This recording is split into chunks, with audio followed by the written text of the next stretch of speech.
13 கோடி தமிழ் தேசிய இனத்தின் ஒற்றை நம்பிக்கை நம்முயிர் அண்ணன் செந்தமிழன் சீமான் அவர்கள்.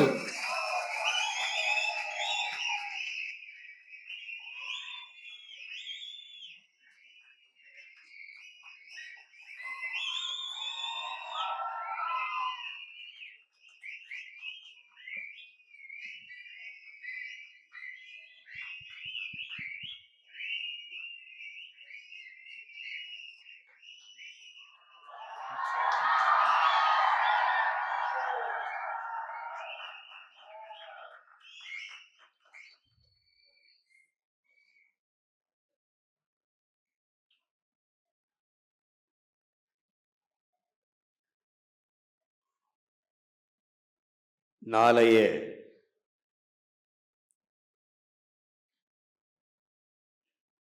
என் தமிழ் சமூகத்தை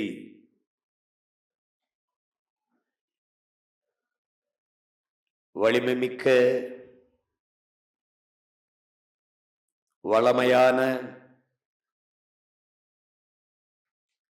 எழுச்சிமிக்க ஒரு புரட்சிகரமான சமூகமாக மாற்றி படைக்க காத்திருக்கிற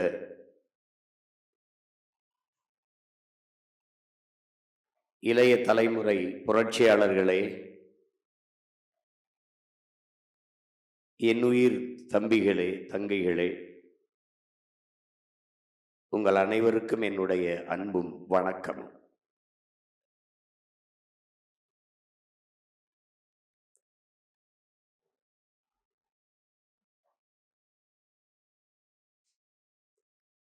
மாசே துங்கவர்கள்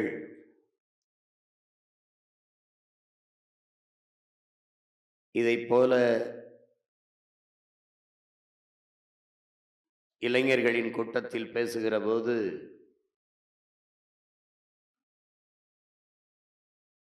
என் அருமை இளைஞர்களே, இந்த நாடு உங்களுடையது, எங்களுடையதும் கூட, ஆனாலும் இந்த நாடு உங்களுடையது என்று சொல்கிறார். அதையே இன்னரும் இளைஞர் பாசறை தம்பி தங்கைகளுக்கு சொல்கிறேன், இந்த நாடு உங்களுடையது. இங்கே பேசிய நம் தம்பிகள் குறிப்பிட்டது போல தாயகத்தின் விடுதலையை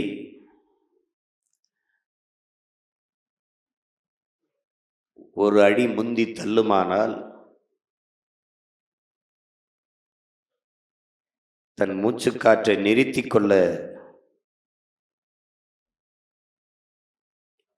எங்களுடைய வீரர்கள் போட்டி போடுவார்கள் என்று தலைவர் அவர்கள் கூறியது போல, உறங்கி கிடந்த தமிழ் சமூக மக்களை உணர்வு சூடேற்றுவதற்கு தன் உயிரையே திரியாக கொளுத்தியவன் நம்முடைய தம்பி முத்துக்குமார் அவர்கள்.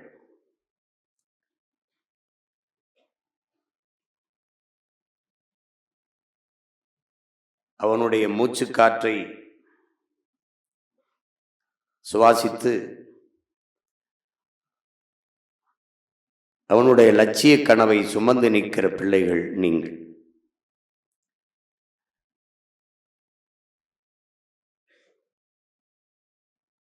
முத்துக்குமார் இறந்தது எதற்காக என்பதையும் மறந்து, முத்துக்குமார் என்பவன் யார் என்பதையும் மறந்து, தமிழ் சமூகம் ஒரு தற்குறி சமூகமாக மாறி நிற்கிற போது அவனை நெஞ்சிலே தூக்கி சுமந்து கொண்டிருக்கிற எழுச்சிமிக்க இளைஞர் படையாக என்னரும் தம்பி தங்கைகள் இருக்கிறீர்கள். உங்களில் உங்கள் ஒவ்வொருவரிலும் நான் பகத்சிங்கை பார்க்கிறேன், முத்துக்குமாரை பார்க்கிறேன்.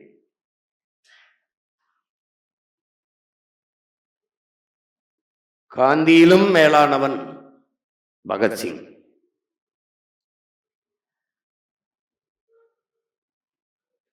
அவர் வாழ்ந்து போராடினார்.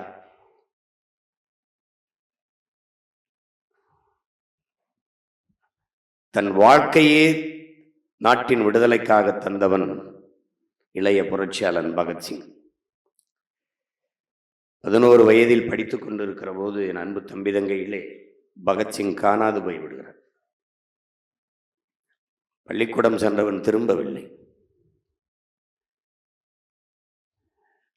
அப்பா பள்ளிக்கூடத்தில் சென்று ஆசிரியரிடத்தில் கேட்கிறார். அவர் அப்பவே சென்று விட்டாரே என்ற செய்தி தருகிறார்கள்.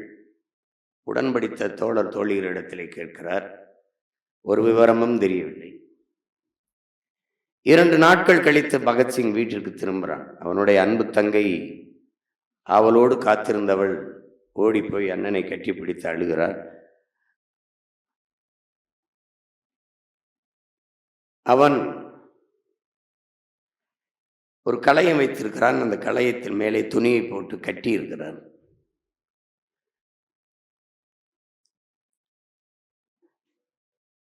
அந்த களையத்தை திறந்து காட்டுகிறான் தங்கையிடத்திலே.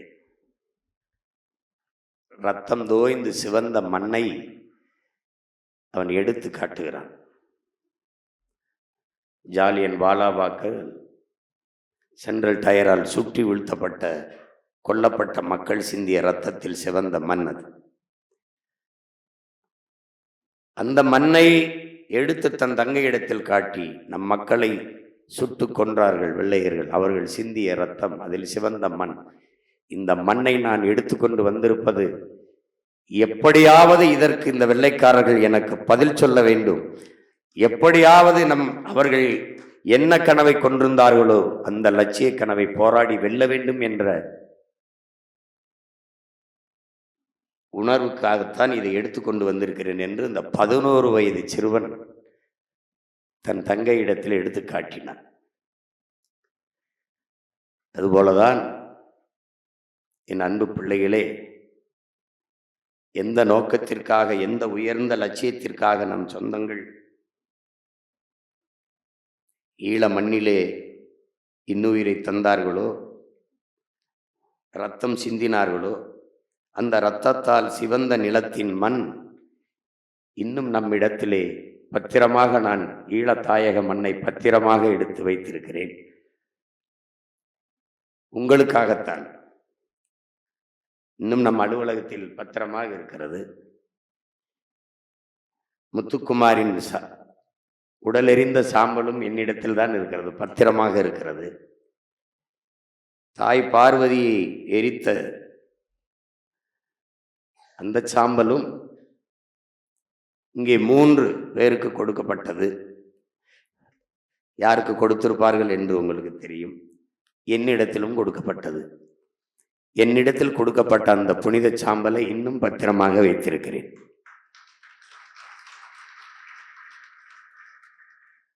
இதை எதற்கு உங்களுக்கு, என் தம்பி தங்கைகளுக்கு கடத்துகிறேன் என்றால், என்றைக்கு இலக்கை தொடுகிறோமோ அன்றைக்கு அந்த சாம்பலை நாம் கரைக்க வேண்டும். என் தம்பிக்கு பெரிய நினைவு இடத்தை எழுப்பி அந்த இடத்திலே அந்த சாம்பலை வைக்க வேண்டும்.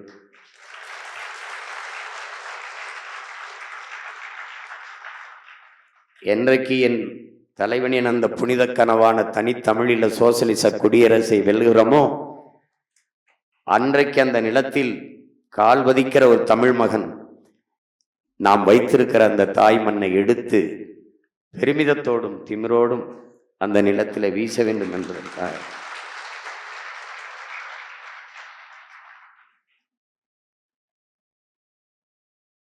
என் அன்பு பிள்ளைகளே, மார்க்ஸ் சொல்லுகிறான், மக்களுக்காக பாடுபடக்கூடிய ஒரு வேலையை நீங்கள் தேர்வு செய்து விட்டால் உங்களுக்கு ஒரு கஷ்டமும் இல்லை என்கிறார். அதனால் உங்களுக்கு இனி ஒரு கஷ்டமும் இல்லை. நீங்கள் மக்களுக்காக பாடுபடக்கூடிய ஒரு மகத்தான பணியை நீங்கள் தேர்வு செய்து விட்டீர்கள். சாக்ரட்டிஸ் சொல்கிறான், மனிதனை பற்றி சிந்திப்பது மனிதனின் மகத்தான கடமை என்று. அந்த மகத்தான கடமையை நீங்கள் ஒவ்வொருவரும் செய்து கொண்டிருக்கிறீர்கள்.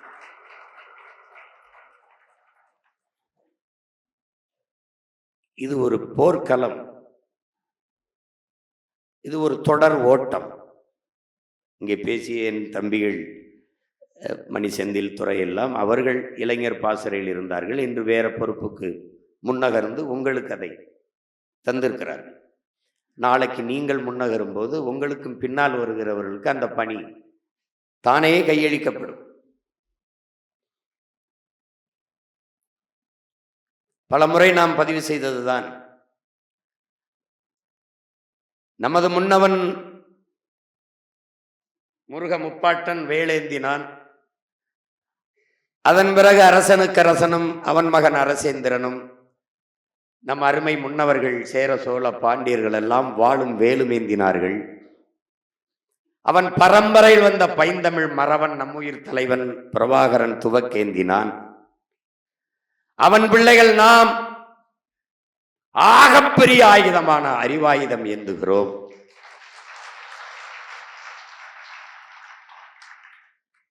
எந்த ஆயுதத்தாலும் வீழ்த்த முடியாத வலிமையான அறிவாயுதம். கருவி ஏந்திய புரட்சியை விட கருத்தியல் புரட்சியை வீழ்த்தியவன் எவனும் இல்லை. அப்படிப்பட்ட புரட்சியை முன்னெடுக்கிறோம். காலம் ஒவ்வொரு காலகட்டத்திலும் ஒவ்வொரு கருவிகளை நம்மவர்களுக்கு கையளித்திருக்கிறது, நமக்கும் கையளித்திருக்கிறது. ஆனாலும் என்னரும் உடன் பிறந்தார்களே, நம் இலக்கு ஒன்றுதான், இனத்தின் விடுதலை.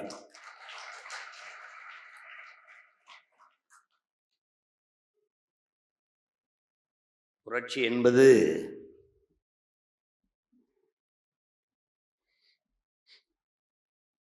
ஒரு தலைவனுக்காகவோ அல்லது தனிநபர் மீது அபிமானம் கொண்டோ வருவதில்லை. அது உயர்ந்த நோக்கத்தின் கொள்கையின் அடிப்படையிலேயே பூக்கிறது அந்த புரட்சி என்கிறான் பிடல் காஸ்ட்ரோ. அப்படித்தான் நீங்கள் உயர்ந்த நோக்கத்திற்கான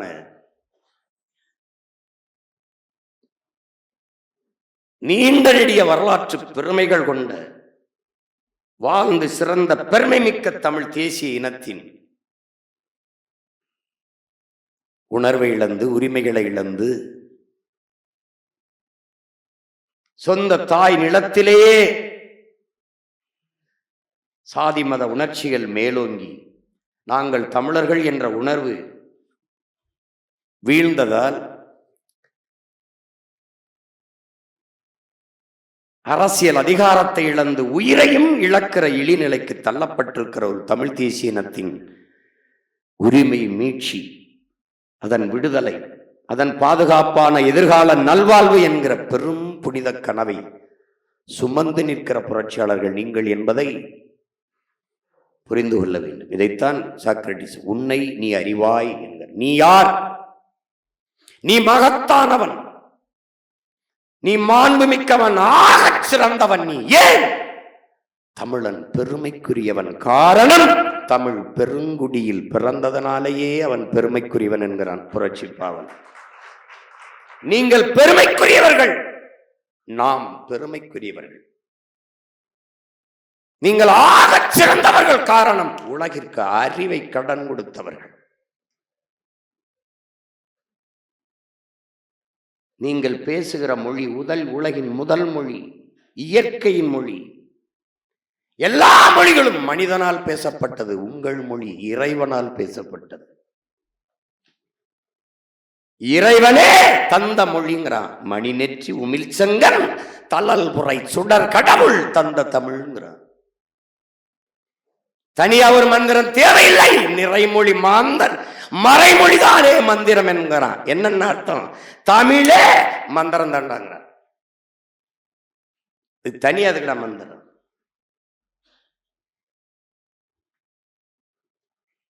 இல்லை என்றால் அவையே உன் தமிழ் அள்ளி பருகவே நான் வந்தேன் என்று முருக பெரும்பாட்டன் சொல்லியிருக்க மாட்டான். நக்கீரா உன் தமிழோடு சற்று விளையாடவே நான் வந்தேன் என்று ஈசன் சொல்லியிருக்க மாட்டான்.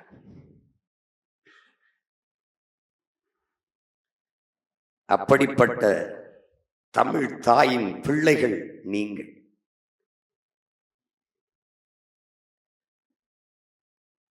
உலகை பேரன்பு கொண்டு நேசித்த பேரன்பின் தாய் தமிழ், அதன் பிள்ளைகள் நீங்கள்.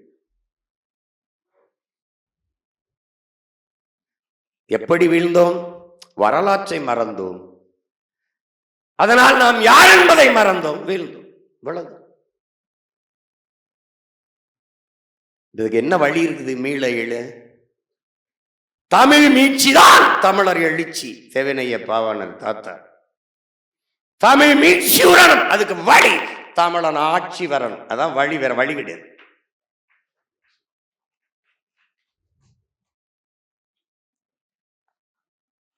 அதை நோக்கிய பாய்ச்சலைத்தான் நீங்கள் செய்து கொண்டிருக்கிறீர்கள். மிகுந்த பொறுப்பும் கடமையும் உங்களுக்கு கையளிக்கப்பட்டிருக்கிறது.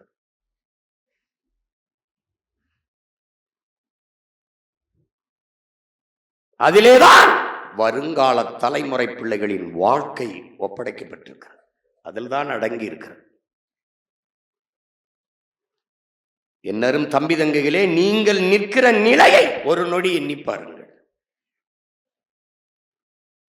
நஞ்சில்லாத உணவு அதுவே நம் கனவு என்கிறார் நம்முடைய பெரிய தகப்பன் அப்பா நம்மாழ்வார் அவர்கள். ஏன் அந்த அதை சொல்ல வேண்டிய தேவை வருகிறது? உணவு நஞ்சாய் இருக்கிறது. ஏன் பிறக்கும் குழந்தை புற்றுநோயோட பிறக்கிறது? ஏன் தாய்ப்பால் நஞ்சாக இருக்கிறது? தாய்ப்பால் ஏன் நஞ்சானது? அவள் உண்ட உணவு நஞ்சா இருக்கு.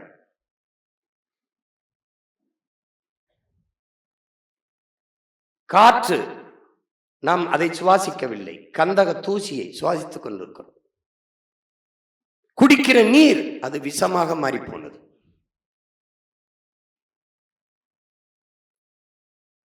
வாழ்வதற்கு ஒரு வாய்ப்பில்லாத பூமியாக இது மாற்றப்பட்டுக் கொண்டிருக்கிறது. அந்த பூமியில் உங்கள் சந்ததியினரை விட்டு விட்டு செல்ல போகிறீர்களா? இதுதான் நமக்கு முன்னால் இருக்கிற கேள்வி. வணங்குகிற சாமியை காப்பாற்ற போராடுவதா அல்லது வாழ்கிற பூமியை காப்பாற்ற போராடுவதா? இதுதான் நமக்கு முன்னாடி இருக்கிற கேள்விகள். எந்த பக்கம் நாம் நிற்க போகிறோம்? அதுதான். அதனால் தான் சொல்லுகிறேன், மிகுந்த பொறுப்பும் கடமையும் உங்களுக்கு கையளிக்கப்பட்டிருக்கிறது. இங்கே என் தம்பி ஜெயசீலன், வெற்றிச்சீலன் ஒரு குறிப்பிட்டது போல, நாம் செய்வது ஒரு தமிழ் தேச அரசியல். தமிழ் தேச அரசியல்னா ஏதோ வேற்றுக்கிற சொல் போல சொல்லுவோம். அப்படி என் அன்பு பிள்ளைகளே, நாடு தமிழ்நாடு, அப்படியே தேசம் தமிழ் தேசம். தமிழ் தேசம் என்று சொல்வதையே பிரிவினைவாதம் வா.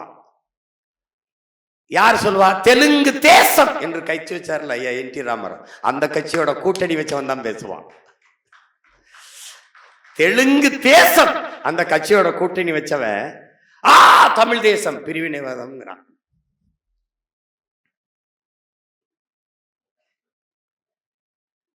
தேசம் தமிழ் தேசம். இங்கு வாழ்கிற மக்களின் மொழி, கலை, இலக்கியம், பண்பாடு, வழிபாடு, தொன்று தொட்ட வேளாண்மை, நீர்வளம், நிலவளம், கடல் வளம், மலைவளம், காட்டு வளம், மண் வளம், மணல் வளம் எல்லாவற்றையும் காப்பது. கல்வி, கல்விக்கேற்ற வேலை, வேலைக்கேற்ற சம்பளம், அதை கொண்டு வாழ்கிற பெருமை மிக்க வாழ்வு, தொழில் வளர்ச்சி, பொருளாதார மேம்பாடு, பெண்ணிய உரிமை, இதையெல்லாம் காப்பது. இதற்கெல்லாம் ஒரு அரசியல், அந்த அரசியல் தமிழ் தேச அரசியல். அவ்வளவுதான். உன் கனவு எங்கள் திருநாட்டில் எங்கள் நல்ல ஆட்சியே. இவ்வளவுதான். கொள்கை என்ன, கோட்பாடு என்ன, ஒரே இதுல முடிச்சுட்டான் நம்ம தாத்தன். ரொம்பலாம் நம்ம பிள்ளைய சிரமப்படக்கூடாதுன்னு. அந்த ஆட்சி இருக்கும். பசி, பஞ்சம், ஊழல், லஞ்சம், கொலை, கொள்ளை, சாதிய இழிவு, தீண்டாமை, அடக்குமுறை, ஒடுக்குமுறை, மது, மத போதை, பெண்ணி அடிமைத்தனம், இது ஏதுமற்ற தூய ஒரு தேசம் செய்வோம். மக்கள் புரட்சியால் அதை உறுதி செய்வோம். இதுதான். அதை தான் நம்ம முழக்கமா என்ன சொல்றோம்? புதிய ஒரு தேசம் செய்வோம், மக்கள் புரட்சியால் அதை உறுதி செய்வோம். இதுதான் நமது கனவு. இவ்வளவு பேசுறோம்ல, அந்த ஒரே முடிக்கிறார், எங்கள் திருநாட்டில் எங்கள் நல்லாட்சி.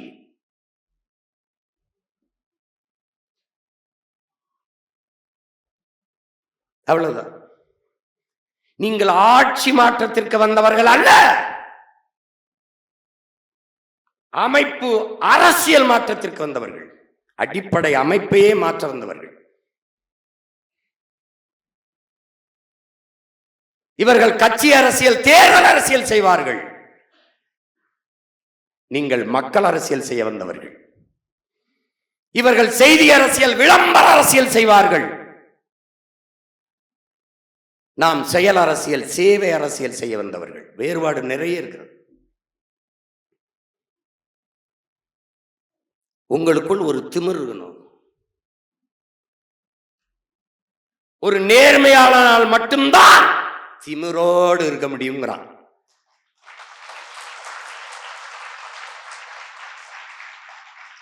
அதனாலதான் சொல்றேன், நீங்க திமிரோடு இருங்க. ஏனால் நீங்கள் ஒவ்வொருவரும் ஆகச் சிறந்த நேர்மையாளர்கள். இல்லைன்னா எளிய மகன் என்னையை தேடி என் கைகளை பிடித்து என்னை வலிமைப்படுத்த நின்றிருக்க மாட்டீர்கள்.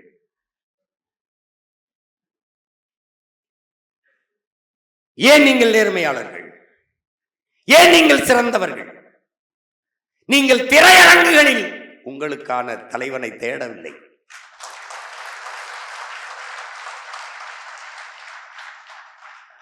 பொழுதுபோக்கு தளத்தில் உங்களுக்கான தலைவனை தேடாமல் போராட்ட களத்தில் உங்களுக்கான தலைவனை தேடியதால் நீங்கள் சிறந்தவர்கள், நேர்மையாளர்கள்.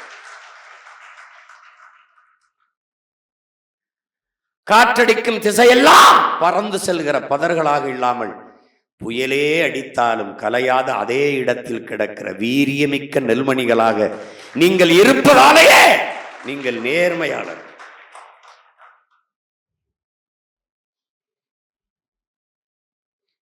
என்னரும் தம்பி தங்கைகளே, நீங்கள் இருப்பாய் தமிழா நெருப்பாய் என்று உணர்ச்சி பாவலர் அண்ணன் காசி ஆனந்தன் சொன்னது போல ஒரு நெருப்பை போல நீங்கள் இருக்க வேண்டும். தம்பி ஹிம்லர் கூட அதுதான் குறிப்பிட்டார். தொடங்கும் போது ஒருவர் 10ஆவும் 10 100ஆவும் பகைவர் நடுங்கும் படையாவும் என்ற கோட்பாட்டை முன்வைத்தேன். நான் கட்சியில் இருக்கிறேன், மகிழ்ச்சி. என்னால் எத்தனை பேர் கட்சியில் இருக்கான், அது வளர்ச்சி. அப்ப என்ன செய்யணும்? நெருப்பாக மாற வேண்டும். ஏன்? எதனோடு நெருப்பு சேருகிறதோ அதை தன்னியல்புக்கு மாற்றும். அப்ப இன விடுதலை களத்திலே நீங்கள் ஒவ்வொருவரும் பெரும் நெருப்பாக பற்றி பற்றி பரவணும். நம் நோக்கம் என்ன? நம்முடைய அரசியல் என்ன? நம் இலக்கு என்ன? நம் பயணம் எதை நோக்கியது? இதை எடுத்து எடுத்து உடன் படித்தவர்கள், உடன் பிறந்தவர்கள், தோழர்கள், நண்பர்கள் எல்லா இடத்திலும் பேசி பேசி பேசி பேசி பற்ற வைத்துக் கொண்டே இருக்க வேண்டும்.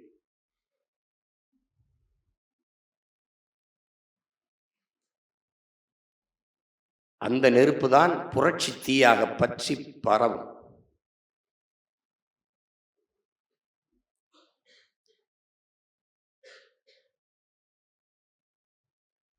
இங்கே பேசிய தம்பிகள் கூட குறிப்பிட்டார்கள். வீரத்துறவி விவேகானந்தர் அவர்கள்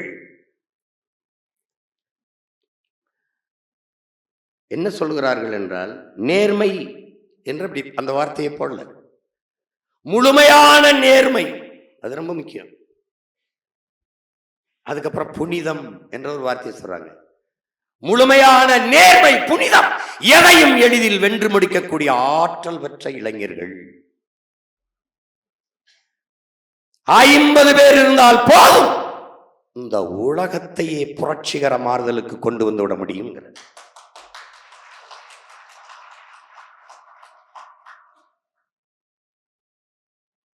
அப்படிப்பட்ட மாறுதலை நம்மால் செய்துவிட முடியும்.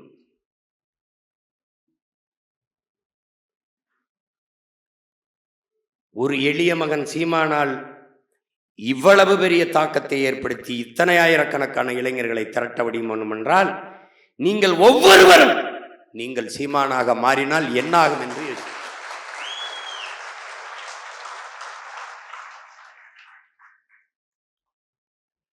அநீதிக்கு எதிரான புரட்சி தீயை பற்ற வையுங்கள். இதைத்தான் இறைமகன் இயேசு கற்பிக்கிறார்.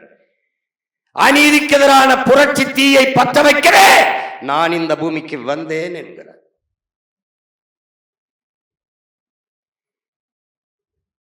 தீமையை எப்படி ஒழிப்பீர்கள் நபிகளாரே?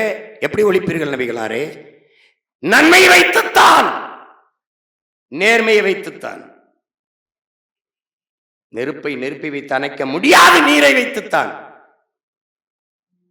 அப்படி நேர்மையின் பக்கம், நன்மையின் பக்கம் நிற்கிற நீங்கள் பற்றி பரவுங்கள்.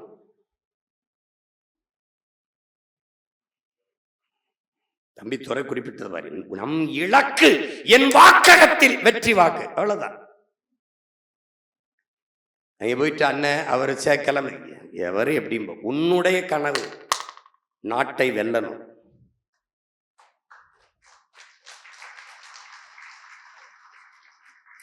முடியல, என் தொகுதியை வெல்லணும். முடியல, என் பூத்துல நான் வெல்லணும், என் வாக்ககத்தை நான் வெல்லணும்.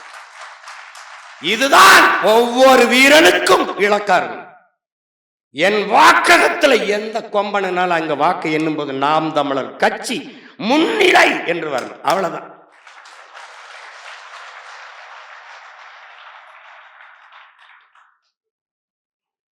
ஏன் உனக்கு வெறி இருக்கணுங்கிற? அவன் அற்ப ஓட்டுக்கானவன், நீ இந்த நாட்டுக்கானவன். ஓட்டை குறிவைப்பவன் நாட்டை பற்றி கவலைப்பட மாட்டான். மக்கள் நலன்லாம் அவனுக்கு தெரியாது, அதெல்லாம் தெரியாது, அதான் தெரியாது. மக்களை பற்றி சிந்திக்கிறவன், மக்கள் பசியோடு இருப்பார்கள், மக்கள் தாகம் எடுத்து நிற்பார்கள், மக்கள் அவசர தேவைக்கு தவிப்பார்கள், அவர்கள் நீண்ட நேரம் நிற்கிறார்கள், கால்களுக்கும் அவர்களுக்கு என்று சிந்திப்பவன் அவன் மக்களுக்கானவன், மக்களின் தலைவன். இது எதை பற்றியும் கவலைப்படாதவனை பற்றி நமக்கு பேச்சு கிடையாது இங்க. உங்களுக்கு புரியுதுன்னு நினைக்கிறேன். நீங்கள் மக்களுக்கானவர்கள், காரணம் அந்த மக்களிடமிருந்தே மக்களுக்காக வந்தவர்கள். பன்னெடுங்காலமாக நம் தாய் தந்தையர், நம் உடன் பிறந்தார்கள், நம் இன சொந்தங்கள் சிந்திய கண்ணீர், ஏந்திய கவலை, அவர்கள் பட்ட துயர துன்பம், நம் பெற்றோர்கள் நம்மளை படிக்க வைக்க எவ்வளவு கடினப்பட்டார்கள் என்பதையெல்லாம் கண்கூடாக கண்ட பிள்ளைகள் நாம். வறுமையிலிருந்து வந்த பிள்ளைகள் நாம். ஏனால் வறுமையை, தோல்வியை விட உலகத்தில் சிறந்த பல்கலைக்கழகம் எதுவும் இல்லைங்கிற,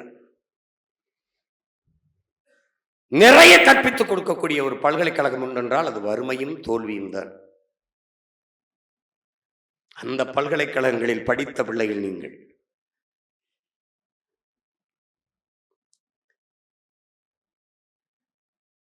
அதனால் இந்த இலக்கை குறிவைத்து என்னரும் தம்பி தங்கைகள் களத்தில் நிற்கணும்.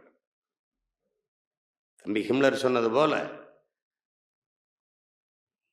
26 தேர்தலில் இளைஞர்களுக்கு அதிக வாய்ப்பை நாம் கொடுக்கிறோம். ஏற்கனவே இருந்தவர் அவர் நின்னார், அவருக்கு வாய்ப்பு.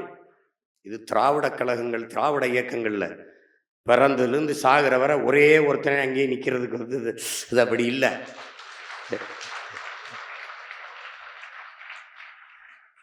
அவர் போனால் அவர் மகனுக்கு அப்படிலாம் அது இல்லை, அது அப்படி கட்சி இல்லை. அது இலக்கை தாங்கி நிற்கிறது. நீங்கள் சுமந்தீங்க, இன்னொருத்தருக்கு அடுத்த தலைமுறை கொடுக்கணும். நீங்கள் எல்லாம் ஏதோ பாகிஸ்தான், பங்களாதேஷ், ஆப்பிரிக்கா, அமெரிக்கா, ஆஸ்திரேலியாவிலேருந்து வேட்பாளரை கொண்டு வருவேன். பக்கத்து வீட்டில் இருந்து தான் கொண்டு வருது, அண்ணன் தம்பி தான் கொண்டு வந்து நிறுத்துது. உனக்கு இல்லைன்னா அந்த வாய்ப்பு இன்னும் இருக்கு. அவர் செய்கிறார், தம்பி செய்கிறார், தம்பிக்கு கூட நிற்க வேண்டியது, தங்கச்சி கூட நிற்க வேண்டியது நம் பிறவி கடமை. அப்படிதான் செய்யணும். தேர்தலில் நிற்க வாய்ப்பு கொடுத்தா வேலை செய்வேன், இல்லைன்னா வெளியில் போயிடுவேன். அப்படின்னா என்னை மாதிரி மகிழ்ச்சி அடையவே வேணும் கிடையாது. என்ன நினைப்பேன், தொலைஞ்சான் துரோகி. எப்படி நினைப்பேன்? தொலைஞ்சான் துரோகின்னு. இதை கொடுத்தால்தான், இந்த பொறுப்பை தந்தால்தான் என்று சொல்பவன் இந்த படைக்கு பொருத்தமானவன் அல்ல. இந்த எண்ணத்தில் வளருகிற நீ ஒரு நாள் உயர்ந்த பொறுப்புக்கு, அரசு பணியிலே அல்லது சட்டமன்ற உறுப்பினர் அல்லது பாராளுமன்ற உறுப்பினர் அல்லது அமைச்சர் வந்தா நீ என்ன செய்வ? இதை தந்தால் தான் செய்வேன். புரியுதா? அந்த எண்ணத்தில் தான் ஊழல் லஞ்சத்திற்கான விதை உண்டப்படுது. என்னை மாநிலத்துல போட்டால்தான் நான் வேலை செய்வேன். அப்படிலாம் ஒண்ணு விடுது. என் இலக்கு நீ எந்த கொம்பனாவே இரு, கட்சி உனக்கு கொடுக்குற வேலை உன் வாக்ககத்தில் வெற்றி வாக்கு, அதை போய் செய். நீ எங்க ஓட்டு போடுவ? நீ மாநிலத்தில் பெரிய பொறுப்புல இருக்க, மாநில ஒருங்கிணைப்பு சரி. சாதாரண மாணவ பாசறை தம்பி, அவன் வாக்கு செலுத்துற வாக்ககத்துல அதிக வாக்க வாங்கி நீ வாக்கு செலுத்துற வாக்ககத்துல நீ அதிக வாக்கு வாங்காம தோத்து போயிட்டா அந்த பொறுப்புல என்ன மதிப்பு இருக்குன்னு யோசிப்பாரு. அவன் ஜிரிப்பான், என்ன மாநிலம் என்ன? அப்ப கட்சி பொறுப்பில் ஒரு மதிப்பும் இல்லை, கள பொறுப்பில் தான் மதிப்பு. உன் வாக்ககத்தில் வெற்றி வாக்கை பெற்றுவிட்டா அப்ப வாடா முன்னாடி வந்து கேள்வி இல்லை என்ன? அப்புறம் உனக்கு கேள்வி கேட்க தகுதி தானாக வந்துவிடும். தலைமையேற்கிற தகுதி உனக்கு தானா வந்துடும். அதை விட்டு ராத்திரியில் அண்ணனுக்கு, அண்ணே ஒரு வேலையும் நடக்கல அண்ணே, ஐயோ ரொம்ப பிரச்சனையா இருக்குண்ணே. இதை விட எனக்கு ஒரு பிரச்சனை இருக்கா? சொல்லு. எல்லாரும் அவன் தான் பிரச்சனையே. அவனுக்கு அவன் வேலை செய்யறான் செய்யல, உன் வேலை என்ன? நீ வாக்கு செலுத்தத்துல போ, கூட படிச்சவனை சேர்த்துக்க, இல்ல தங்கச்சியை சேர்த்துக்க, அம்மாவை சேர்த்துக்க. தங்கச்சி கல்யாணம் முடிச்சு போயிடுச்சு, யாரோ மனைவி இருந்தா மனைவி, இல்ல யாரோ ஒருத்தர் தெருவில் பக்கத்து வீட்டுக்காரு உட்கார்ந்து பேசி. நீ ரோட்ல கூட்டா அப்புறம் போடு, வீட்டுக்குள்ள போடு, வீட்டுல போடு, தெருவா போ, பேசு. தேநீர் குடிக்க போற இடத்துல பேசு, அண்ணே என்னென்ன போன தடவை யாருக்குன்னு வாக்கு செலுத்துனீங்க? அப்படியாண்ணே, அப்படியா, என்னென்ன எதுவும் பிரச்சனை இல்லாமல் இருக்கானே? ஏன்ப்பா பெரிய பிரச்சனைப்பா அப்படின்பா. அந்த பிரச்சனைக்கெல்லாம் காரணம் யாருன்னு அவனுக்கு அப்பதான் யோசிக்க ஆரம்பிப்பான். அதுதான்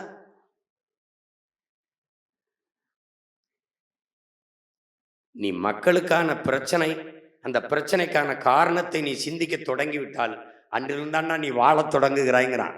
நீ அன்னைக்கு தான் வாழவே ஆரம்பிக்கிற. நீ அப்ப நீங்க செய்து கொண்டிருக்கிற வேலை சாதாரண வேலையில் ஒரு கட்சி, அந்த கட்சியில நாம இளைஞர் பாசல் இருக்கோம், மாணவர் பாசல் இருக்கோம், இல்லை குருதி கொடையில் இருக்கோம், சுற்றுச்சூழல் இருக்கோம், அது இல்லை. ஒரு தேசியனத்தின் விடுதலை, அந்த அரசியல் படையில் நான் மிகச்சிறந்த தளபதியாக இருக்கிறேன் என்கிற பெருமிதம் திமிரு.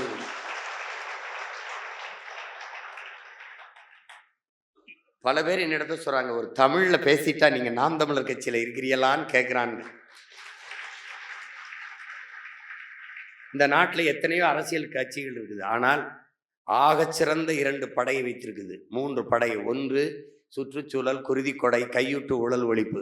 இது 2ஐயும் படைப்பிரிவா வச்சிருக்கிற ஒரு அரசியல் இயக்கம் நாம் தமிழர் கட்சி தான்.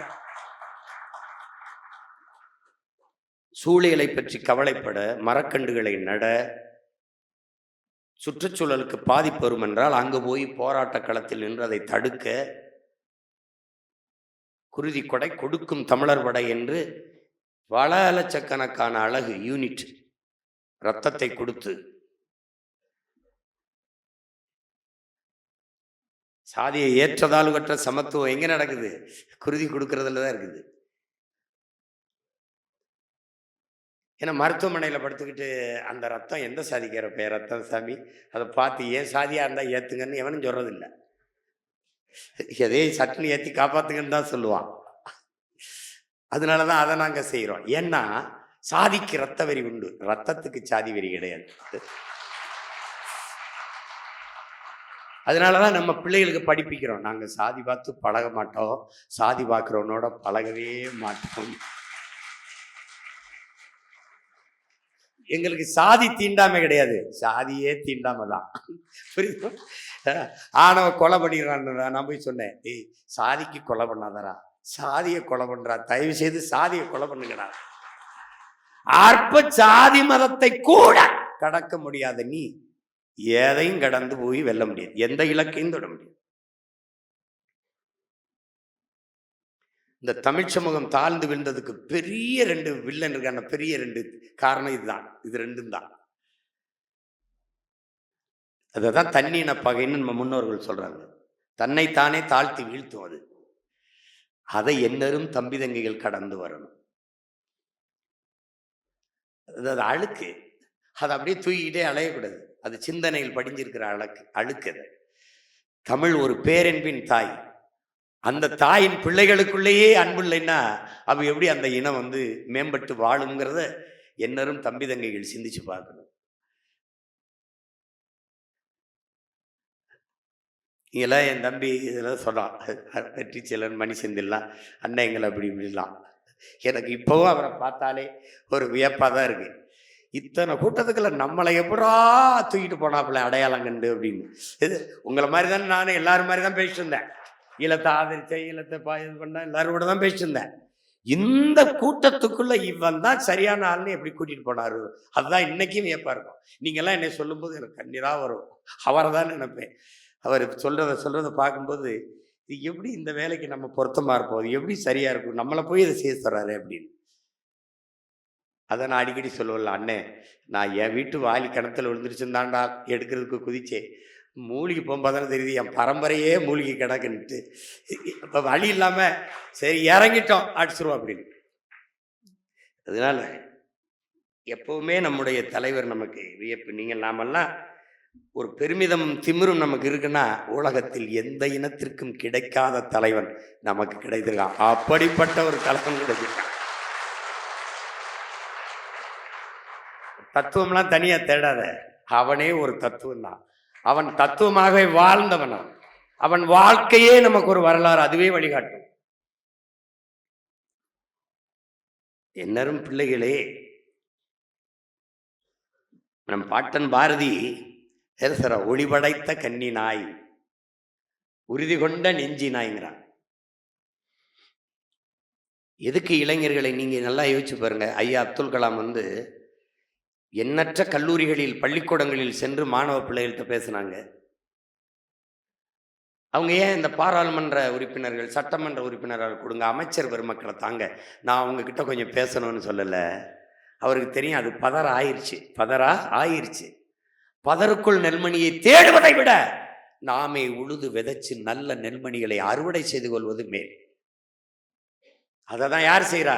உங்கள் முன்னவன் செய்துக்கிட்டு இருக்கேன். நான் போய் அந்த கட்சியிலிருந்து 4 பேரை இழுக்கிறது, இந்த கட்சியிலிருந்து திமிரோட நிக்கிறேன்னா காரணம் என்ன? இது நான் விதைச்சு வளர்த்த மணி, அறுவடை செய்த நெல்மணி. அன்பு பிள்ளைகளே, நாம் பெற்றிருக்கிற ஒவ்வொரு வாக்கும் உலகத்தை எந்த கொம்பனாலும் தொட முடியாத மிக மதிப்பு மிக்க வாக்குகள். விலை உயர்ந்த வாக்கை பெற்றவன் நாம் தான். பல்வேறு நாடுகளில் பரவி வாழக்கூடிய நம்ம உடன் பிறந்தார்கள் ₹1,00,000 மேலே செலவு பண்ணி ஒத்தை வாக்கை செலுத்தி விட்டு செல்கிறார்கள் என்றால் எவ்வளவு மதிப்புமிக்க வாக்கு.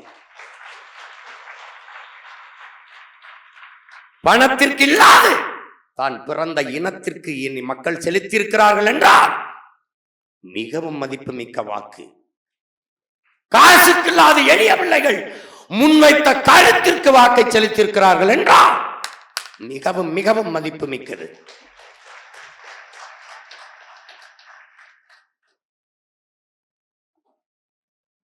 அதிலும் புரட்சியாளர் அண்ணல் அம்பேத்கர் ஒருவன் அடிமையாக இருக்கிறான் என்பதை உணர்த்தி விடு, பிறகு அவனை கிளர்ச்சி செய்து போராடுவான்கிறார். அப்படி நாம் அடிமையாக இருக்கிறோம் என்பதை உணர்ந்து தெளிந்த உணர்வு பெற்ற என் இன மக்கள் நமக்கு செலுத்திய ஒவ்வொரு வாக்கும் மிகுந்த மதிப்பு மிக்கது. தன்மானமிக்க தமிழின சொந்தங்கள் நமக்கு தந்த வாக்கு ஒவ்வொன்றும் தங்கத்தையும் விட மிகவும் மதிப்பு மிக்கது. அதனால் நான் சொல்கிறேன் அன்பு பிள்ளைகளே, மக்கள் மகத்தானவர்கள். பல ஆயிரக்கணக்கான பணம் கொட்டினார்கள், சாதி மத உணர்ச்சி தூண்டினார்கள், சாராயம் ஊத்தி ஆறாக ஓட விட்டார்கள், சலுகைகள் இலவசம் அறிவித்து காதுகளிலே தேனை ஊத்தினார்கள். எல்லாவற்றையும் கடந்து சாதி மதம் சாராயம் பணம் எல்லாவற்றையும் கடந்து தான் பிறந்த பெருமை மிக்க இனத்திற்காக 36 லட்சம் மக்கள் வாக்கு செலுத்தியிருக்கிறார்கள். நின்றவன் யார்? நின்றவன் யார்? அமைச்சு மகனா, இல்ல அதிகாரி மகனா, இல்ல ஜமீன் திவானா, பரம்பரை பணக்காரன் இல்லை, தினக்கூலிகளின் வாரிசுகள். எந்த திசையில் என் கிராமம் இருக்கிறது, என் பெற்றோர் இருக்கிறது என்பது தெரியாத மக்கள், நன்கு அறியப்படாத முகங்கள், தேடி தேடி புதிதாக ஒரு சின்னம் 3வது பெட்டி 4வது பெட்டி தேடி தேடி எதடா சீமான் சின்னம் என்று வாக்கு செலுத்தியிருக்கிறார்கள் என்றால் நமது மக்கள் மகத்தானவர்கள். அதனாலேதான் அவர்களுக்காக நாம் வந்தோம். இன்று வரை உறுதியாக நிற்கிறோமே, மக்களிடமிருந்து மக்களுக்கான வந்தவர்கள் நாம். அதனாலே நாமும் மகத்தானவர்கள், நீங்கள் ஆகச் சிறந்தவர்கள்.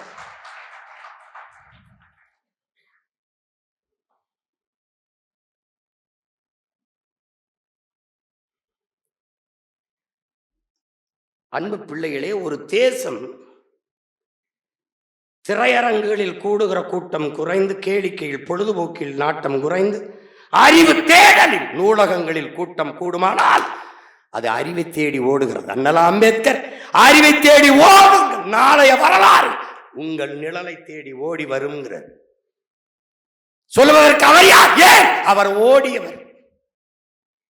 படுக்கிற இடம் கூட படிக்கிற இடத்திற்கு பக்கத்தில் இருக்க வேண்டும் என்று நூலகம் இருக்கிற இடத்திற்கு அருகிலேயே அறை எடுத்து தங்கிய அறிஞன் அண்ணல் அம்பேத்கர். ஐயா, இறை என்பது 10,000 மைல் பயணத்தில் எழுதியிருக்கார், தொடக்கத்தில் எழுதியிருக்கார். என்னுடன் வந்தவனே, எடுத்தவனே எழுதியிருக்கார். சீன பொன்மொழி, ஒரு மனிதன் தன் வாழ்நாளில் 10,000 மைல் பயணித்திருக்க வேண்டும், 10,000 புத்தகங்களாவது படித்திருக்க வேண்டும். இது எதுக்கு சொல்றேன்? நீங்கள் படிக்க வேண்டும் என்பதற்காக சொல்றேன்.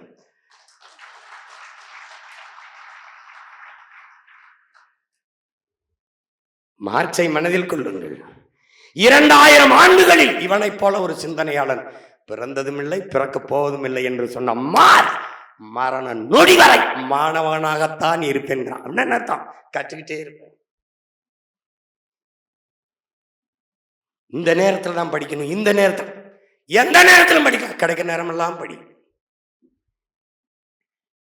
அந்த அறிவாசான் 64,000 புத்தகங்களை உலகத்தில் படித்த ஒரு மகன் உண்டென்றால் அது மேதை அண்ணல் அம்பேத்கர் அவர்கள் தான். அதனால்தான் உலகின் ஆகச் சிறந்த கல்வியாளர்களில் ஒருவராக இருக்கிறார் என்றால் அவர் சொல்லுகிறார், அறிவை தேடி ஓடுடா, நாளைய வரலாறு உன் நிழலை தேடி ஓடி வரும். அப்படி ஒரு சமூகம் நூலகத்தில் கூட்டம் நிரம்பி வழிகிறது என்றால் அது அறிவு சமூகம்.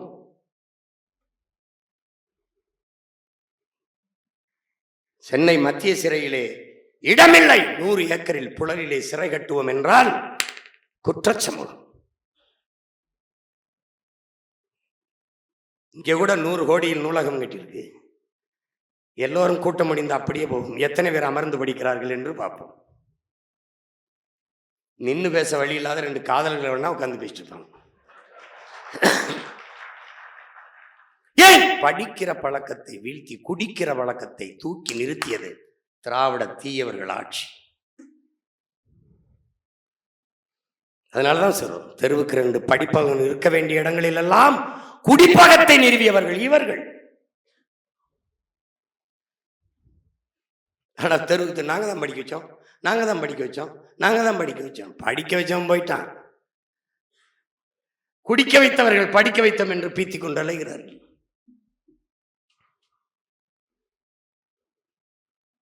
பழச்சாறு கடை, கரும்பு கடை, கரும்புச்சாறு கடை, இளநீர் கடைகளில் கூட்டமில்லாத மதுக்கடைகளில் கூட்டம் இருக்கிறது என்றால் சமூகம் எதை நோக்கி நகர்கிறது? எப்படிப்பட்ட சமூகத்தை கட்டமைக்க நாம் களத்துக்கு வந்திருக்கிறோம்? இதுதான் என் பிள்ளைகளுக்கு முன்னாடி இருக்க போறது. இந்த காலனி, இந்த கடையில் போய் பாருங்கள், காலனி விற்கிற கடை குளிரூட்டப்பட்ட கண்ணாடி மாளிகைக்குள் இருக்கும். வீதிக்கு வந்தால் தெரு ஓரத்திலே உயிர் தேவையான உணவுப் பொருள் கிடக்கும். கீரை, கத்தரிக்காய், வெண்டைக்காய், சொரக்காய், தக்காளி எல்லாம் பாய் அல்லது கோணியை விரித்து ஒரு தாய் உட்கார்ந்து கொண்டு கூறு கட்டி வித்துக் கொண்டிருப்பார்.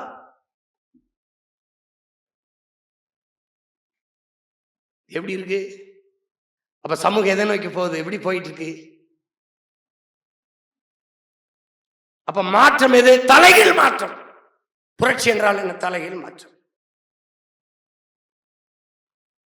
வரலாற்றின் கால சக்கரம் சுழன்று கொண்டேதான் இருக்கிறது என்கிறார் நமது உயிர் தலைவர். அதை தங்கை தாரிகா கூட சொன்னாங்க பாருங்க. இந்த கால சக்கரம் சுழன்று கொண்டே இருக்கிற போது கீழே இருப்பது மேலே வரும், மேலே இருப்பது கீழே வரும்.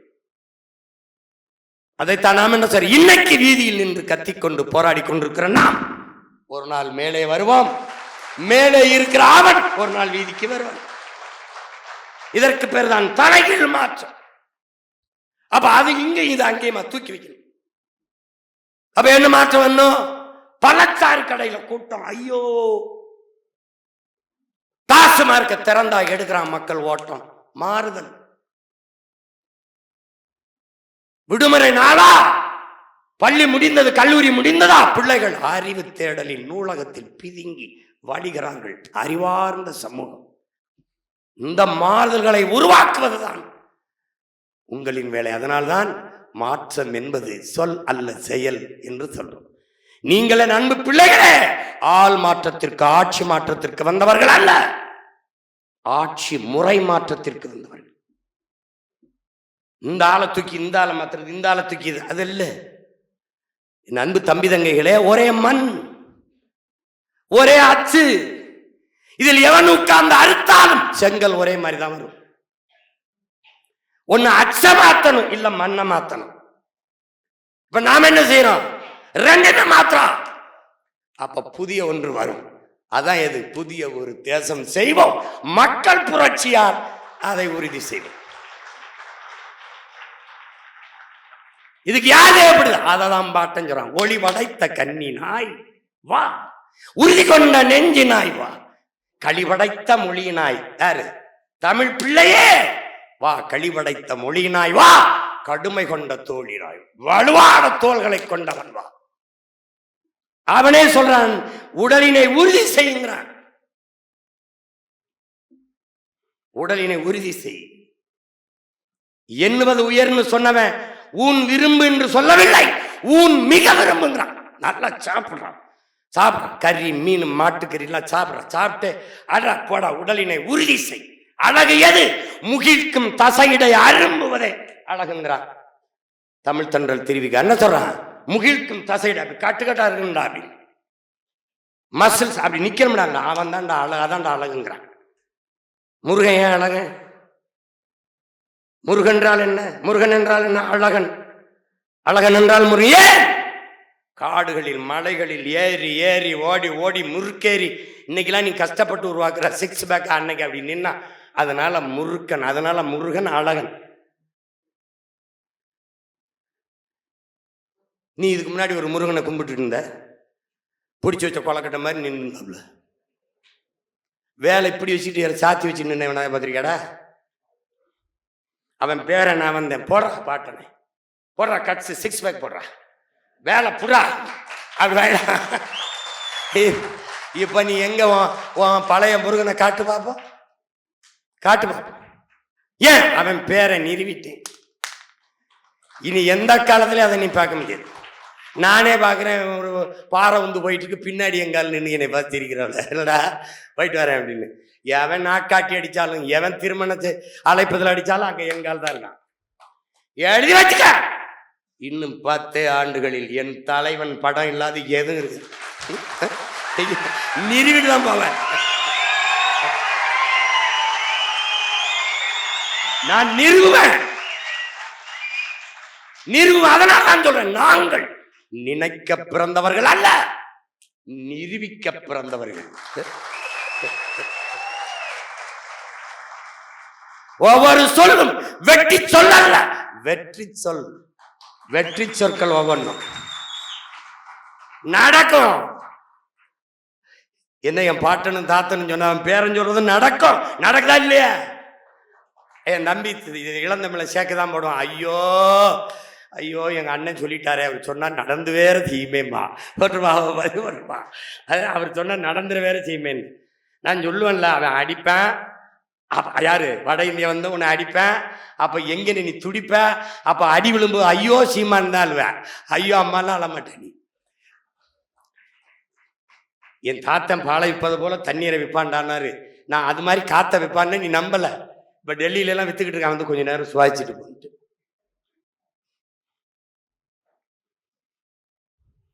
இதனால இது நடக்கும். உறுதி கொண்ட நெஞ்சினாய் வா, கொடுமை கண்ட தோழி, நல்ல வலிமையான தோல் கொண்டான். தெளிவு படைத்த மதியனாங்கிறான், நல்ல சிந்திக்கக்கூடிய. அதான் சொல்றான், சொல்லுவது தெளிந்து சொல், செய்வது துணிந்து செய்கிறான் பாரதி. நமக்கு தான் கற்பிக்கிறான், அதை நமக்கு தான் கற்பிக்கிறான். உடலினை உறுதி செய், ஏறு போல் நட, நேர்வட பேசு, புறம் பேசாத, அது பண்ணாத. அப்படி என்ன நீ அன்னைக்கு இப்படி சொன்னியாமே, எப்படி ஈரோட்டில் தேர்தல் நடக்கும்போது கிழக்கில் ஒரு காவல்துறை அதிகாரி வந்தேன்ட்ட, நீ என்னமோ என்ன எப்படி சொல்லிட்டு இருந்தியா மேம்? இல்லை அவ அப்படி பண்ணிட்டாப்ல. போலீஸை கண்டு பொறிக்கு தாண்டா பயப்படுவான், போராளி எதுக்கு பயப்படணும்?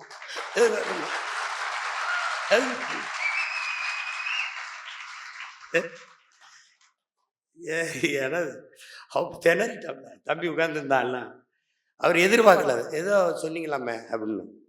அதை தான் என் பாட்டை என்ன சொல்கிறேன், நேர்வட பேசுகிறார். இப்போ கடைசியா நமக்கு ஒன்று போட்டான் பார்த்தியா, நைய புடை நினைப்பது முடியுங்கிறான். எப்படி சொல்றான்? போடா அப்பதான் முடியுங்கிறான். எங்கால கொல்பவன் வெல்வன். இவ்வளவுலாம் தத்துவம் அவர் படிச்சு கிடிச்செல்லாம் சொல்லிக்கிட்டு இருக்க மாட்டாப்ல. கொல்பவன் வெல்வன், அவ்வளவுதான். சர்வைவல் ஆஃப் ஃபிட்டஸ்ட், தகுதி உள்ளவை தப்பி பிழைக்கும். தன்னை தற்காத்துக் கொள்ள கூட முடியாதவன் வாழ்வதில் அர்த்தம் இல்லைங்கிறான் டார்வின். நீ இப்ப என்ன தகுதி உள்ளவனா மாற போறியா இல்லையா? மாற போறியா இல்லையா? இதாங்க இருக்கிறது.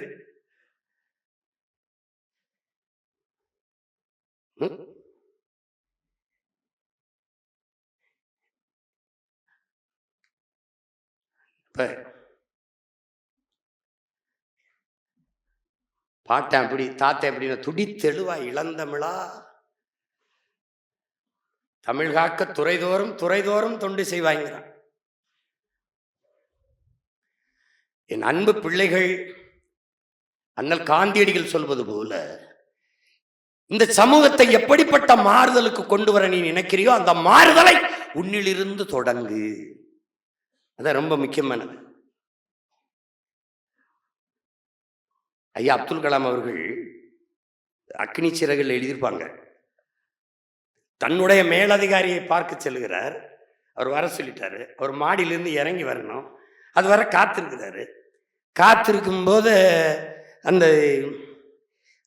அந்த மேசையில் ஒரு புத்தகம் கிடக்குது. அந்த புத்தகத்தை புரட்டினா அதில் அறிஞர் பெர்னாட்ஸாவோடது. அதில் ஒரு தத்துவம் இருக்குது. என்ன சொல்லுனா, உலகில் பெரும்பாலான மக்கள் உலகம் போற போக்கிலேயே போக நினைக்கிறார்கள். அதில் யாராவது ஒருவன் தான் இந்த உலகத்தை தன் போக்கில் திருப்ப நினைக்கிறான். தொடக்கத்தில் அவன் ரொம்ப விமர்சிக்கப்படுறான், எள்ளி நகையாடப்படுறான், ஏசப்படுறான், பேசப்படுறான். ஆனாலும் பாருங்கள், இந்த உலகம் பெற்றிருக்கிற இத்தனை மாறுதலுக்கும் காரணம் உலகத்தை தன் போக்கிலே திருப்ப நினைத்தவன் தாங்கிறான். அப்படிதான் மார்க்ஸ், அப்படிதான் லெனின், அப்படிதான் பிளாட்டோ, அப்படிதான் அரிஸ்டாட்டில், அப்படிதான் சாக்ரட்டிஸ், அப்படித்தான் ஃபிடல் காஸ்ட்ரோ, அப்படிதான் சேகுவேரா, அப்படிதான் அம்பேத்கர், அப்படிதான் பூலே, அப்படிதான் புத்தன், அப்படிதான் எல்லாரும், அப்படிதான் நபிகள் நாயகம், அப்படிதான் இறைமகன் இயேசு, அப்படிதான் இறை தூதர் செல்லவர்கள், எல்லாரும் அப்படிதான். அப்படித்தான் நம் உயிர் தலைவன் மேதகு பிரபாகரன் அவர்கள். அவன் எப்படி மாறுதலை செய்தான்? எல்லோரும் அடிமையாக வாழ்வதே அருமையான சுதந்திரம் என்று எண்ணிக்கொண்டு கொண்டிருந்த இன மக்களிடத்திலே அடிமையாக வாழ்வதை விட சுதந்திரமாக சாவது என்று சிந்தித்தவன் அவன்தான். அதுவும் அந்த சுதந்திரத்திற்காக போராடி சாவது மிகவும் மேன்மையானது, புனிதமானது என்று சிந்தித்தவனும் அவன்தான். அவன்தான் நீனும் நானும் இங்கே மாறுதலுக்கான சிந்தனையோடு கூடி நிற்க காரணம் அவன்தான்.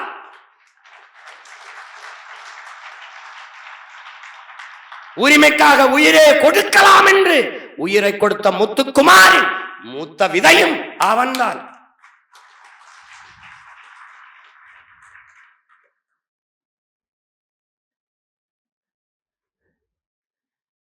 அதனால நீங்க இதெல்லாம் சாத்தியமான உலகத்தில் எதையும் தனி மனிதன் கருத்து என்று தள்ளி வைத்து விட முடியாது. ஏன்? உலகில் இதிகாசங்கள், புராணங்கள், காப்பியங்கள், காவியங்கள், தத்துவங்கள் எல்லாம் தனி ஒரு மனிதனால் சொல்லப்பட்டது. அப்படிதான் மார்க்சியம், அப்படித்தான் லெனினியம், அப்படித்தான் எல்லாம் அப்படித்தான். இன்னைக்கு நாம சொல்றோம், நாளைக்கு 400 பேர், அப்புறம் 4000 பேர், அப்புறம் 40 லட்சம் பேர், இப்ப நாளைக்கு 4 கோடி பேர், அப்புறம் நாடே சொல்லும், அப்புறம் உலகம் சொல்லும் இந்த கோட்பாட்டை.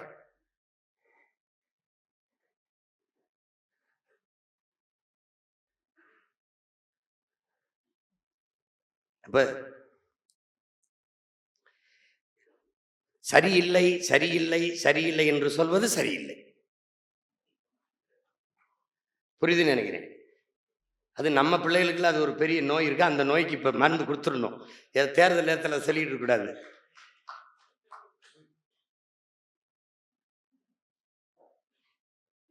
ஏன்னா இந்த நோய் எனக்கு இருந்தது, அதனால நான் சொல்றேன். எனக்கு ஒரு மருத்துவர் இருந்தது, சரி பண்ணாப்ல.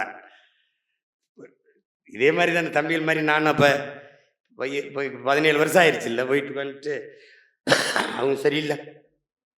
அண்ணன் நம்மளை ரொம்ப மகிழ்ச்சியாக பாராட்டுவார், எல்லாம் தெரிஞ்சுக்கிட்டு சொல்கிறாப்புல தம்பி அப்படின்ட்டு. அதெல்லாம் அவங்க சரியில்லை, இவங்க சரியில்லை, அவங்க சரியில்லை, இவங்க சரியில்லை அப்படி கேட்டே இருப்பாப்புல. கேட்டே இருந்துட்டு கடைசியாக எல்லாரும் சரியாக இருந்தால் நாம எப்போ போராட வேண்டிய தேவை வரப்போகுதுன்ட்டாப்புல. சரியில்லாத சரி செய்யணும்ப்பா, அதுக்கு தாப்பா நம்ம வந்திருக்கோம்ட்டாப்ல. எப்படி எப்படி எப்படி பேசுவாப்புல ஒரு. அதுதான் என் பிள்ளைகளுக்கு நான் சொல்கிறேன், டேய் சரியில்லைன்னு சொல்லியிருக்காதரா, நீ சரியா இருக்கே, இறங்கி செஞ்சிருப்பா, அவ்வளோதாப்பா. அதை தான் திரும்ப திரும்ப சொல்றது என்ன மக்களுக்கு, எளிதானதை செய்யாதீர்கள், சரியானதை செய்யுங்கள். அவன் என்ன சொல்றான்? குறுக்கு வழியில் சென்று நீ விரைவில் வெற்றியை தொடுவதை விட நேர் வழியில் சென்று மெதுவாக வெற்றியை தொடு, அதான் மேன்மையானதுங்கிறான். லிங்கன் என்ன சொல்றான்? லிங்கன், நான் மெதுவாக நடந்து வருவேன், ஆனால் ஒருபோதும் பின்வாங்க மாட்டேன், பின்னோக்கி நடக்க மாட்டேன். திரும்பி போறது பின்வாங்கிறது கிடையாது. நம்ம எல்லாத்துக்கும் எதிர்த்து பேசுறதில்ல, நம்ம பதுங்கிட்டு அப்படி அமைதியா இருக்கிறது, அப்படி இது பண்றது, இதெல்லாம் பயன் இல்லை. என் உடன் பிறந்தார்களே சொல்லுங்க எல்லாருக்கும், நாங்க பயந்துகிட்டு பேசாம இல்லை இல்லையா? உன்னை எதுக்குற அளவுக்கு உனக்கு தகுதி இல்லை, நான் உன்னை எதுக்கு நிற்கிற அளவுக்கு. என்ன, எனக்கு நண்பனா இருக்கிறதுக்கு, தம்பி தங்கச்சியா இருக்கிறதுக்கு ஒரு தகுதியும் தேவையில்லை. ஆனால் எங்களை எதிர்த்து எதிரியாக நிற்கிறதுக்கு நிறைய தகுதிகளை நீங்க வளர்த்துட்டு வரணும், வளர்த்துட்டு வரணும். சும்மா வரலாம், என்னை ஒரு தடவை எதிர்த்து விட்டுரு, என்னை எதிர்த்து விட்டுரு, அப்படிலாம் செய்ய முடியாது. இங்கே பல ஆண்டுகளுக்கு பிறகு இப்பதான் அவன் கோட்பாட்டு போட்டியை, கருத்தியல் போட்டியை சந்திக்கிறான். அவன் பெரியார் இல்லாம அரசியலே இல்லை இந்த மண்ணில். அது உங்களுக்கு தெரியுமா? உங்களுக்கு அவரால் எங்களுக்கு ஒரு அரசியலும் இல்லைன்ட்டேன். நீ பெரிய புரட்சியாளன்டா, உலகத்துல தடை செஞ்சுட்டான்டா. தலைவர் பிரபாகரன் சொன்னா சிறைடா, போட்டு போட்டு பார்த்து சோர்வடைய வச்சான பத்தியா? நீ அடிச்சு அடிச்சவனே டயர்டானது பத்தியா தம்பி? அதனால அடிச்ச கைப்புள்ளையே அப்படின்னா அடிவான அந்த கதையா அடிச்சு சொன்னான். சிறையில போட்டு போட்டு போட்டு போட்டு இதுக்கு மேல இவனை என்ன செய்யறது, விடுப்பா, போயா போயா அப்படின்னு. இப்ப என்ன தெரியுமில்ல, இனிமேதான் ஆரம்பிப்பேன் ஆட்டத்தை. அண்ணன் அவன் வந்து, என்னை விட்டுருப்பா, என்னை விட்டு வா, என்னை வெல்லவே முடியாது, சரணடைஞ்சிரு, வழி கிடையாது. சும்மா தான் பேசிட்டு கிடப்பான். அவர் இல்லைன்னா இவர் இல்லைன்னா, டேய் அவன் இறக்கிட்டான் அந்த கொடியை, திருப்பி அதே கொடி வைக்கக்கூடாது, தடை சென்னா அவரையே வச்சு பதிவு செஞ்சு அவரையே தலைவர்னு வச்சு தெரு தெருவா பேசி எத்தனை பேர் அவரை மட்டும் நீங்க விட்டீங்கன்னா இன்னும் உங்களுக்கு நிறைய ஓட்டு விடும். அந்த ஓட்டு வேணாம், அந்த என் தலைவன் இல்லாது எனக்கு தத்துவம் இல்லை, தத்துவம் இல்லைன்னா எனக்கு அரசியல் இல்லை. அதனால வேணாம். ஏண்டா நீ தருதலைகளை எல்லாம் தலைவன் வச்சு சுத்துவ, தன் இன விடுதலைக்கு தலையவே உடுக்க நின்றவன், தன்மானமிக்க மறவன் தமிழின வரலாற்றில் என் தலைவன் மட்டும்தான். அவனை விட்டுட்டு அரசியல் செய், அரிசி வியாபாரம் கூட பார்த்து பொழைச்சிக்கிறேன். அவனை விட்டுட்டு இந்த வேலையை செய்ய முடியாது. எழுதிட்டோம்ல, பிறக்கிற பிள்ளைகள்லாம் பேர் சொல்லி பிறக்குது, பிரபாகரன் பிரபாகரன். அப்படி பிறந்த பிள்ளைகள் பெரியப்பா மாமா தலைவன் சொல்லி போறாங்க. யாரா அது, யாரா என் மையம் சொல்லாவது தான் பெரியப்பாங்கிறான். அதெல்லாம் காலத்தை மாற்றி கொண்டு இருக்கிறோம். தலைவரோடு எடுத்த படத்தை பெட்டிக்குள்ள வச்சு குழிய தோண்டி பூமிக்குள்ள புதைச்சவர்களா இருக்கிறாங்க. எடுத்த படத்தை போட்டு ஒட்டி பாப்பம்டா வாடா அப்படின்னு போட்டு அடிச்சு கனடாவில் கைது பண்ணிட்டு புரட்டி புரட்டி பத்தமா 2 பெரிய புத்தகத்தை வச்சு புரட்டி புரட்டி புரட்டி புரட்டி வந்து கடைசியா இந்த 2 பேரும் நிக்கிற படத்துக்கு வந்துட்டான். இது வந்து கொடிய சிம்பிள் ஆஃப் எல்டிடின்னா நோ அவர் ஃபோர் ஃபாதர் ஃபிளாக்கு. நான் சண்டை போடுறேன், ரொம்ப நேரம் சண்டை போடுறேன் அவனுக்கு. இல்லை என் பரம்பரை கொடி இது சோலாஸ். அவனுக்கு ஒன்றும் புரியல, சரி இதை விட்டான். இது யாருன்னு கேட்டாப்ல, இது என்ன அப்படின்னு. மை எல்டர், மை பிரதர், அவர் லீடர் அப்படின்னா அப்படி யோசிக்கிறான். கடைசி பக்கம் அது 2 பேரும் எதை எடுத்துட்டாங்க வச்சிருக்காப்புல, இது என்ன அப்படின்னு. அவர் லீடர் எனக்கு மட்டும் இல்லை, ஒரு 13 கோடி தமிழனுக்கு அவன் ஒருத்தன் தான் தலைவர்.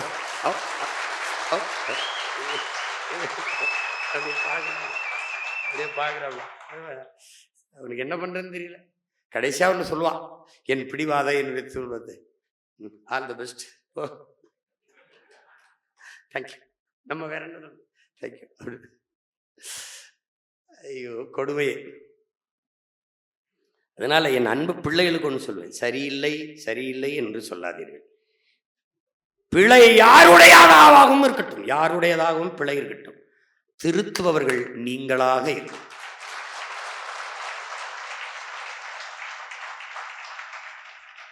நீங்கள் மகத்தானவர்கள், நீங்கள் மாபெரும் மனிதர்களாக வளர்கிறீர்கள். காரணம் மார்க்ஸ் சொல்கிறான், ஒருவன் தானும் தன் குடும்பமும் வாழ வேண்டும் என்று உழைக்கத் தொடங்கினால் அவன் மனிதனாகிறான். தானும் தன் குடும்பமும் வாழ்வது போல தான் பிறந்த பெருமைமிக்க சமூகமும் இனமும் வாழ வேண்டும் என்று உழைக்கத் தொடங்கினால் அவன் மாமனிதனாகிறான் என்கிறார். நீங்கள் அப்படி பார்த்தால் ஒவ்வொருவரும் மாபெரும் மனிதர்கள்.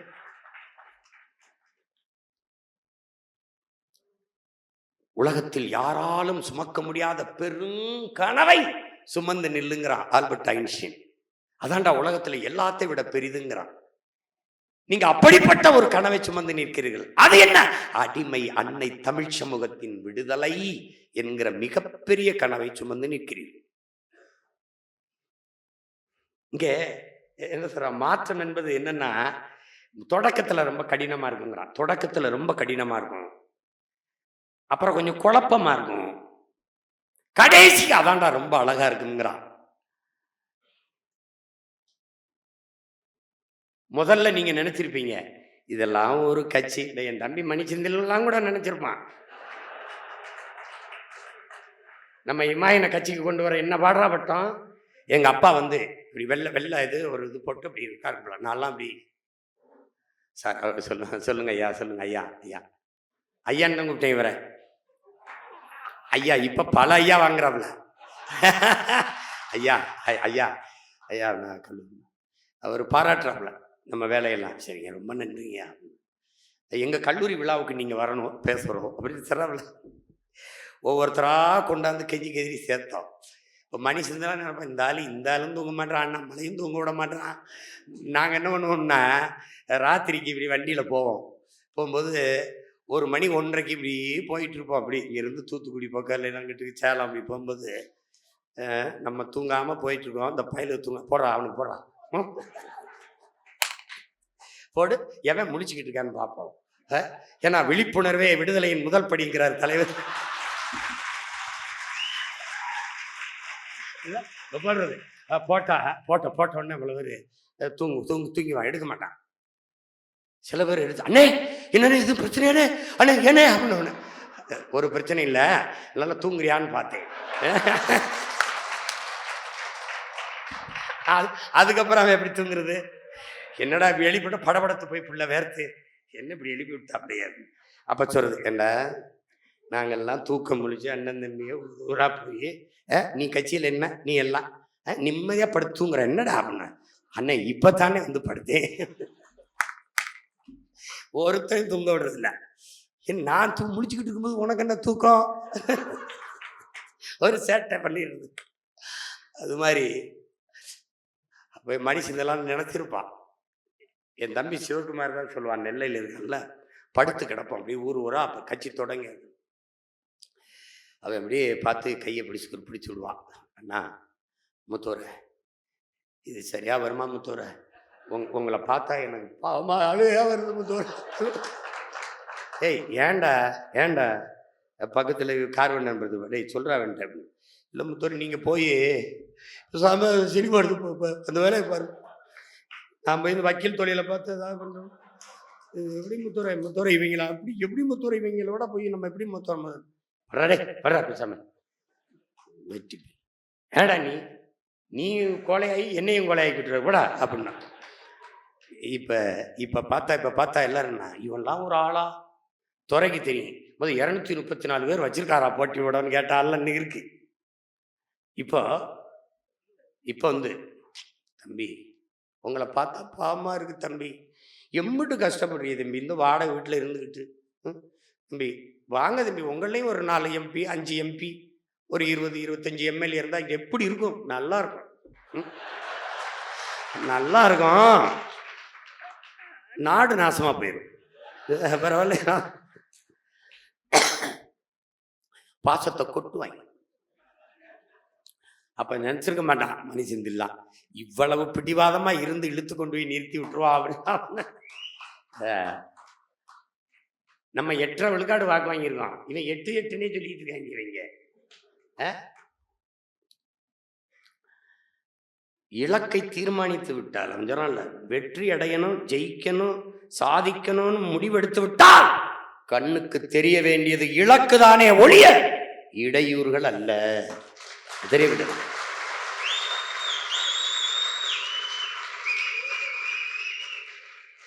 அர்ஜுனன்ட்ட வெளில கொடுத்து அர்ஜுனார் குருவி, அங்கே ஒரு குருவி இருக்கு, அந்த குருவி முதல்ல போன கலைஞர் கிளை தெரியுது, கிளைக்கு எல்லாம் ஒரு குருவி தெரியுதுன்னா. அடுத்து ஒருத்தன் குருவி ரெக்க தெரியுதுன்னா. அர்ஜுனன்ட்ட கேட்டான் என்ன தெரியுது? இந்த குருவியின் கண்ணு தெரியுதுன்னா. அவ்வளவு கூர்மையாக இலக்கு வைக்கணும், குறிய வைக்கணும், விட்டுறக்கூடாது. உனக்கு ஒரு குழப்பம் இல்லை, தத்துவத்துக்கு தடுமாற்றம் இல்லை. நீ ஏன் அவன்கிட்ட வந்து அத்தனை லட்சம் லஞ்சம் வாங்கின, ஊழல் செஞ்ச, முறையற்ற நிர்வாகம் செஞ்ச, இதெல்லாம் எவனும் கேட்க போறது இல்லை. நீ நினைச்சு பாரு, நீ ஒன்று தெரிஞ்சுக்கணும். வரலாறுல நம்ம யார் எப்படிப்பட்டவன்னு உனக்கு ஒரு திமிரு வரணும்ல. உலக வரலாற்றில், இந்திய துணைக்கண்டத்திலே அல்லது உலக வரலாற்றிலே நம்ம அளவுக்கு தோற்று உறுதியா கலையாம நிற்கிற படை இருந்ததே கிடையாது, கிடையவே கிடையாது. இந்தியாவில், இந்திய பெருநிலத்தில் எந்த கட்சியும் கலைஞ்சு ஓடிடும்.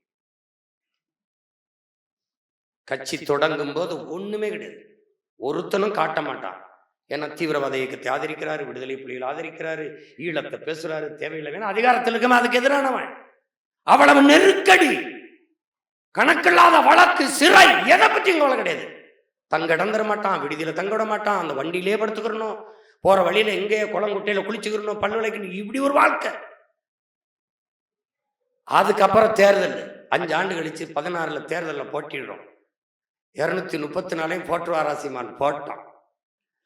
3000, 2500, 4000 இவ்வளவுதான் வாக்குகள். மொத்தம் 4,50,000 தான். 1.1. அதோட எந்த கட்சியும் முடிஞ்சிடும். விடல. அடுத்து நடந்த உள்ளாட்சி தேர்தல், அடுத்து நடந்த இடைத்தேர்தல், அடுத்து நடந்த பாராளுமன்ற தேர்தல் 4.5 லட்சம் 17-18 லட்சமா உயருது. எப்படி பாரு. காரணம் என்ன? உறுதி, நிலைத்த தன்மை, கொண்ட கொள்கையில் உறுதியான நிலைப்பாடு, சமரசம் இல்லை, சாய்வு இல்லை. ஏன் நம் முன்னவர்கள் படிப்பினையா இருக்கு, பொலிட்டிக்கல் ரெவல்யூஷன் தொடக்கம். அப்புறம் பொலிட்டிக்கல் என்ன சொல்றது, பிசினஸ், அதுக்குள்ள அடக்கம்.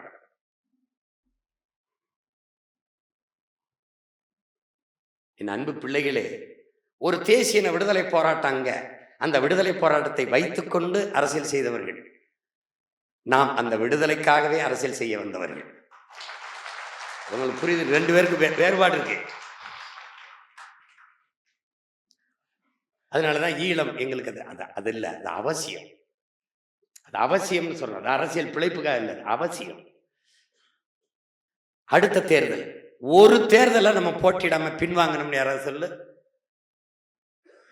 ஏன்னா ஆட்கள் இல்லாம உள்ளாட்சி தேர்தலை நீங்க போடாம விட்டுருப்பீங்க. தொடர்ந்து களத்துல நீட்டம், விக்கிரவாண்டினாலும் சரி, நாங்குநேரினாலும் சரி, போடுங்க, போடாம போங்க.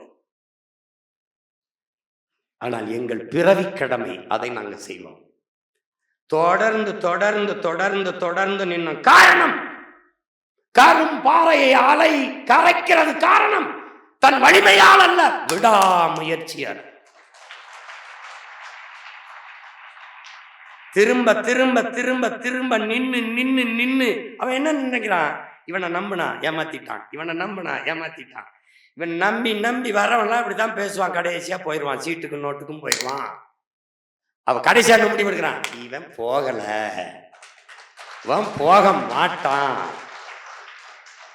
அந்த உறுதியை வரும்போது நம்மை நேசிக்க தொடங்குறான். இல்லைனால் இந்த வரலாற்றில் தனித்து நின்று ஒரு சின்ன பிள்ளைகள் அங்கீகாரம் பெற்ற கட்சியாக வளர முடிகிறது என்றால், இன்னைக்கு அவன் என்ன பண்ணாலும் சரி முத பெட்டியில நம்ம சின்னத்தை வச்சே தீரணும். இதுல உனக்கு உனக்கு என்ன பெருமை? உதயசூரியன் எல்லா இடத்துலயும் இருக்காது, ரெட்டலை எல்லா இடத்துலயும் இருக்காது, கை எல்லா இடத்துலயும் இருக்காது, தாமரை எல்லா இடத்துலயும் இருக்காது. ஆனால் உன் விவசாயி எல்லா இடத்துலயும் இருக்காது.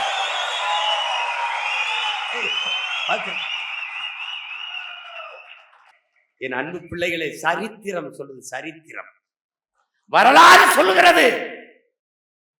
உன் பெயரை நான் பதிவு செய்ய வேண்டுமானால், சரித்திரத்தில் உன் பெயர் இடம்பெற வேண்டுமானால், நீ என்னை பல முறை தொட்டு விட்டு செல்ல வேண்டும். யார் சொல்றது? முயற்சி. என் அன்பு பிள்ளைகளே, ஒரு முறை செய்வது முயற்சி. தோற்று போனால் விட்டு விட்டு செல்வதுதான் தோல்வி. தலைவர் சொல்றாரு, வீழ்வதல்ல தோல்வி, விழுந்தே கிடப்பதுதான் தோல்வி. ஒரு மனிதன் யானையை விட மெதுவாக விழ வேண்டும், ஆனால் எழும்போது குதிரையை விட வேகமாக எழ வேண்டும். பட்டக்கு அப்படி வீழ்ந்தே கிடப்பதுதான் தோல்வி. நம்ம அப்படி செய்யல. விழவிழ எழுவோம், விழவிழ எழுவோம், ஒன்று விழ ஒரு 100 எழுவோம், விடுதலை உணர்வோடு எழுவோம்னு எழுதுறோம். எழுந்து எழுந்து வந்துகிட்டே இருக்கோம். நல்ல தற்சோர்வடையில. ஏன்? சோம்பி கிடந்தால் சிலந்தியும் உங்களை சிறைபிடிக்கும், எழுந்து நடந்தால் இமயமும் உனக்கு குடைபிடிக்குங்கிறாங்க. சோம்பலை உதறி தள்ளுங்கள், உங்கள் சாம்பலும் சரித்திரம் படைக்குங்கிறான். நம்ம என்ன கோட்பாட்டை கொண்டோம்? என் பிறப்பு சாதாரணமாக இருக்கலாம், இறப்பு சரித்திரமாக இருக்க வேண்டும். வாழ்க்கையை அர்த்தப்படுத்த வேண்டும். அப்படி அர்த்தப்படுத்தி வாழ்ந்தவர்கள், நம் மொழிக்காக இனத்திற்காக உயிர் நீத்த மறவர்கள், தம்பி அப்துல் ரவுப், முத்துக்குமார், தங்கை செங்கொடி, தம்பி விக்னேஷ் போன்றவர்கள் வாழ்க்கையை அர்த்தப்படுத்தினார். சாதாரண பிறப்பை சரித்திரமாக்கினார். தமிழர்கள் பிறந்த நாள் கொண்டாடுகிற மரபல்ல, இறந்த தினத்தைத்தான் போற்றுவார்கள். ஏனென்றால் பிறக்கும் போது என் தாத்தன் தெய்வ திருமகன் அல்ல, பிறக்கும் போது என் தாத்தன் பெருந்தலைவர் அல்ல, பிறக்கும் போது என் பாட்டன் கப்பல் ஓட்டிய தமிழன் அல்ல, செக்கிழுத்த செம்மல் அல்ல, பிறக்கும் போது தமிழ் தென்றல் அல்ல, பிறக்கும் போது தனித்தமிழ் அடிகளார் அல்ல, பிறக்கும் போது முத்தமிழ் காவலர் அல்ல. இப்படி நம்ம முன்னோர்கள் பிறக்கும் போது அல்ல, ஆனால் மரிக்கும் போது, மரணிக்கும் போது மகத்தான சாதனையாளர்களாக மண்ணிலே விழுகிறார்கள். அதனால் தமிழ் சமூகம் அவனை போற்றுகிறது தெய்வமாக. அதனால் வையத்துள் வாழ்வாங்கு வாழ்பவன் வானுரையும் தெய்வத்துள் வைக்கப்படும் மறைமொழி போதிக்கிறது. ஒரு முறை செய்யற தோற்று போற, அது முயற்சி. மறுமுறை செய்யற, அது தொடர்ச்சி, தோத்து போற.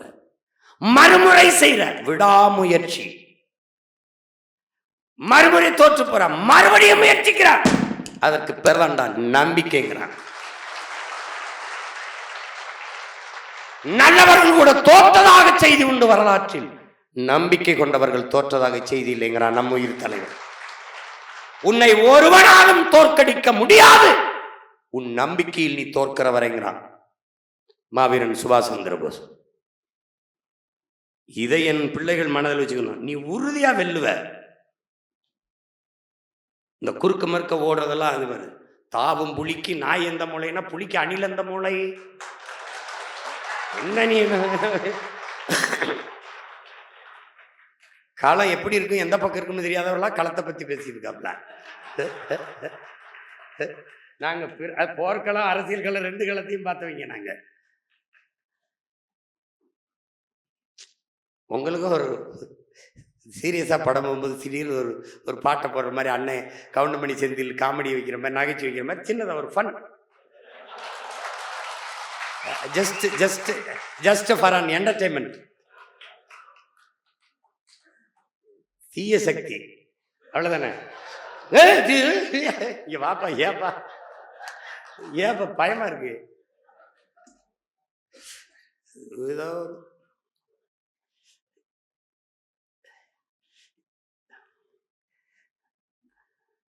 தம்பி அப்படிதான் இருக்கும். அதனால என் அருமை பிள்ளைகள், உங்களுடைய பணி இந்த தேர்தல் களத்தில் வாய்ப்பு எல்லாருக்கும், நமக்கு 234 இடம் தான் இருக்கு, அதுல எல்லாருக்கும் கொடுக்கணுங்கிறது கடினம். அதுல இந்த கட்சி சமூக நீதி கோட்பாட்டுப்படி கட்டமைக்கப்பட்ட ஒரு கட்சி உண்டென்றால் அது இந்திய பெருநிலத்தில் நாம் தமிழர் கட்சி மட்டும்தான். எல்லா சமூகங்களுக்கும் முன்னுரிமை கொடுக்குது தலைமை பொறுப்புல. நிராகரிக்கப்பட்ட தமிழ் சமூகங்கள் இருக்கு, ஆதிக்குடி தமிழ் சமூகம் இருக்கு, வேளார், வண்ணார், நாவிதர், மருத்துவர் குலம், பண்டாரங்கள், தச்சர், இந்த மாதிரி இதுக்கு அரசியல் பொறுப்பு உங்க தந்தது இல்லை. அதனால கட்சியில பொறுப்பு கொடுக்குறோம். திருப்பி தேர்தலில் நிற்க வாய்ப்பு இவங்க தந்ததில்லை, நம்ம கட்சி கொடுக்குது. உங்களுக்கு புரியுதுன்னு நினைக்கிறேன். ஒரு சமூக நீதி அடிப்படையில் எல்லா சமூகங்களுக்கும் முன்னுரிமை, பெண்களுக்கு சம உரிமை.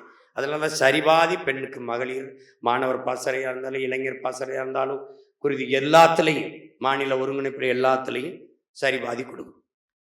இதை விளங்கிக்கணும். போட்டி 234 தான், அது 234 பேர் தான் நிற்க முடியும். அது நான் நின்னானே, என் தம்பி நின்னானே, என் தங்கச்சி நின்னானே என்கிற எண்ணம் என்னைக்கு வருதோ அன்னைக்குத்தான் நீ உண்மையிலே சிறந்த தலைவனாக மாறுகிறாய்.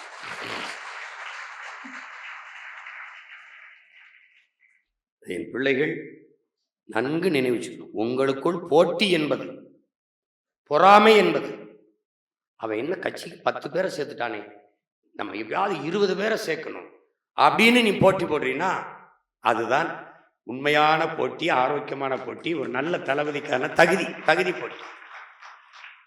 பொறாமப்படு. எப்படி அவன் சேர்த்தான் 20 பேரை, நம்ம எப்படியாவது சேர்த்து போறணுமே, சேர்த்து அண்ணன்ட்ட நல்ல பேர் வாங்கினானே, பாருங்கண்ணே 40 பேரை சேர்த்துருக்கனே, அப்படி பேர் வாங்கணும். அதை விட்டு அவன் 20 பேரை சேர்த்துட்டான், அவனை எப்படி சொல்லி விரட்டி விடுறது? எதையாவது சொல்லி இவன் அவனை திட்டினா, இவன் அவனை திட்டினான்னு போட்டு, உன் எழுத்து இனத்தின் தலை எழுத்தை மாற்றக்கூடியதா இருக்கணும். சும்மா போட்டு எழுதிக்கிட்டு ஏதாவது போற இதெல்லாம் போட்டு எழுதிக்கிட்டு பண்ணிட்டு கூடாது. அது ஒரு புரட்சிக்கார வேலை இல்லை. சாதாரண அரசியல் இயக்கத்துல நீ இல்லை. திராவிடம் இல்லாம அரசியல் இல்லைன்னா, ஆனா திராவிடம் இல்லாத ஒரு அரசியல் இயக்கத்தை உருவாக்கி எளிய பிள்ளைகள், அண்ணன் யார், சாதாரண மகன் 3வது பெரிய கட்சியாக கொண்டு வந்து நிறுத்த முடியுதுன்னா அது இது சரித்திரத்தில் சாதனை, பெரிய பெரிய சாதனை தான். அதெல்லாம் பெரிய சாதனை தான். எங்க அம்மா தமிழ்ச்செல்வியில் இருக்காங்க, பேராசிரியர், ஓய்வு பெற்றவங்க. என் தாத்தா பாவலரேரு, என் தாத்தா புரட்சி பாவலன், பாரதி பாட்டன், பாரதி பாக்களை நான் பேசும்போது இதையெல்லாம் என் மகனை நீ பேசுறத கேட்க அவங்க எல்லாம் இல்லாத போயிட்டாங்களே அப்படின்னு. மாறுதலை நம்ம உண்டாக்குறோம். நமக்கு ஒரு காலத்தை. ஏன்னா நம் தலைவன் காலம் வரும் என்று காத்திருந்த தலைவன் அல்ல, தனக்கான களத்தையும் காலத்தையும் உருவாக்கிய தலைவன்.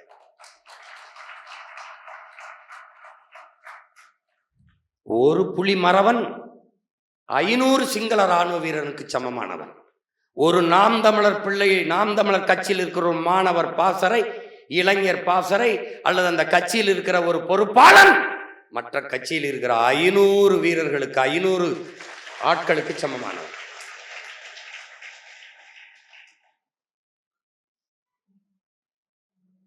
ஒருங்கிணைந்து செயல்படுங்கள். இயக்கம் என்பது இணைந்து இயங்குவது, அதுக்கு பேர் தான் இயக்கம். எந்த இனத்திற்கும் படிப்பிக்கப்படாத பாடம் தமிழ் இனத்திற்குத்தான் படிப்பிக்கப்பட்டிருக்கிறது என் உடன் பிறந்தார்களே. எது? ஒன்னா இருக்க கத்துக்கணும், இந்த உண்மையை சொன்னா ஒத்துக்கணும், காக்கா கூட்டத்தை பாருங்க அதுக்கு கத்து கொடுத்தது யாருங்க? நம்ம ஐயா மதிப்பிற்குரிய கவிஞர் வாலி அவர்கள் எழுதுனதான். ஒன்னா இருக்க கத்துக்கணும், இந்த உண்மையை சொன்னா ஒத்துக்கணும். நான் படிக்கும்போது 6ஆவதுல ஒரு பாடம் இருந்துச்சு, கூட்டுறவிலை சேருங்கள், கூடி வாழ பாருங்கள், நாட்டில் உள்ள ஏழைகளும் நன்மை பெற்று வாழ்ந்திடலாம். அதை நான் ராகம, கூட்டுறவிலை சேருங்கள், கூடி வாழ பாருங்கள், நாட்டில் உள்ள ஏழைகளும் நன்மை பெற்று நானா பாடினேன். அது பாடத்திட்டத்தில் இருக்கிற பாடின நான் தான் முதல் பரிசு கொடுத்துருவான். நல்லா பாடுறான் சீமா அப்படின்னு. அப்பவே ஒற்றுமையை இந்த இனத்திற்கு போல யாரும் வழிவகுத்தல. 5ஆம் பாடத்துல 4 காளமாடு ஒரு சிங்கம். சிங்கம் மாட்டை தாக்க வரும்போது 4 காளமாடு ஒன்னா சேர்ந்து சிங்கத்தை தாக்கி விரட்டி ஓட விட்டுரும். இந்த 4 காளமாட்டுக்குள்ள இன்னொரு சண்டை, தனித்தனியா பிரிஞ்சு மேயும். சிங்கத்துக்கு வேலை எழுதி ஒவ்வொன்றா அடிச்சு சாப்பிட்டு போயிடும். இதுதான் இங்க நடக்குது. ஏன்னா தமிழ் சமூகம் தனித்தனியா இருக்கும், மற்ற சமூகங்கள் பிரிந்து வாழும், கூடி செயல் செய்யும். தமிழ் சமூகம் கூடி வாழும், தனித்தனியா செயல் செய்யும். வீழ்ச்சிக்கு காரணம் புரியுதா உங்களுக்கு? புரியுதா? இங்க ஒரே சமூகம், ஒரே தாய் பிள்ளைகள், தமிழ் தாயின் பிள்ளைகள். அந்த தமிழ் தாயின் பிள்ளைகளுக்குள்ள படையாச்சி, பறையரு, தேவரு, தேவேந்திரரு, நாடாரு, கோனாரு, பிள்ளை, முதலி, முத்தரையரு, உடையாரு, போய் பண்டாரம், வண்ணாரு, கவுண்டரு, இது இப்படின்னு போட்டு பிரிஞ்சு வலுவிழந்துருது. அதனால திராவிட நரி அடிச்சு சாப்பிட்டு தெரியுது. அதங்க இருக்கிற சிக்கல். ஓங்கி வளர்ந்த மூங்கில் மரம் ஒன்னு பிடிச்சிருக்கு, ஒழுங்காக குறுத்து விட்டு கிளையா வெடிச்சிருக்கு, ஒட்டாம ஒதுங்கி நின்னா உயர முடியுமா? எதிலும் ஒற்றுமை குலைந்தது என்றால் வளர முடியுமான்னு நம் தாத்தா பட்டுக்கோட்டை பாடினது நமக்குத்தான். ஒன்னா இருக்கணும். இயக்கத்தின் இயங்கியல் விதி என்பதே மாசத்துங்க சொல்றது நீங்க படிக்கணும். இயக்கத்தின் இயங்கியல் விதியில் முதன்மையானது, நீ எந்த கோட்பாட்டை, கொள்கை நிலைப்பாட்டை ஏற்றிருக்கிறியோ அதில் முழுமையான நம்பிக்கை வைக்கணும். அதை முன்னெடுத்து செல்கிறவன் எவனோ அவனை நீ நம்பினியா முழுமையா நம்பணும். இல்லைன்னா என்ன பண்ணும்? வெளியேறிடணும். உள்ள இருந்து குழப்பக்கூடாது. அதான் சேகுவாரா சொல்றான். நான் சொல்றது, நாங்கள் உன்னதமான உயர்ந்த லட்சியத்திற்காக களத்திலே நிற்கிற புரட்சியாளர்கள். எங்களுக்கு உதவ முடியுமா? பாட்டால், பேச்சால், எழுத்தால் அல்லது பொருளாதாரத்தால் எந்த வடிவத்திலும் உதவ முடிந்தால் உதவுங்கள், இல்லை என்றால் ஓரமாக ஒதுங்கி நில்லுங்கள். எங்களுக்கு தடைக்கல்லாக இருக்காதீர்கள். படிக்கல்லாக இல்லாவிட்டாலும் பரவாயில்லை, தோளுக்கு துணையாக இல்லை என்றாலும் பரவாயில்லை, தொல்லையாக இருந்து விடாதீர்கள். உள்ளே இருந்து துரோகத்தை செய்யாமல், துரோகியாக இல்லாமல் வெளியே போய் எதிரியாக இருங்கள். அது மேன்மையானது. அதுதான் இங்க. அதனால என் அன்பு பிள்ளைகள், மிகுந்த மிகுந்த பொறுப்பு கொண்ட ஒரு வேலையை செய்கிறீர்கள் என்பதை நீங்கள் இந்த அரங்கத்தில் உணர்ந்து தெளிந்துதான் வெளியில் போகும். நீங்க இது இளைஞர் பாசறைன்னா மற்ற கட்சியில் இருக்க இளைஞர் பாசறை, மாணவர் அணி, இந்த இளைஞர் அணியை ஏன் விட்டேன்? அதுதான் இந்த நாட்டுக்கு பிடிச்ச சனி பிணின்னு தான் தூக்கிட்டு பாசறை அப்படின்னு கொண்டு வந்தது காரணமே அதுதான்.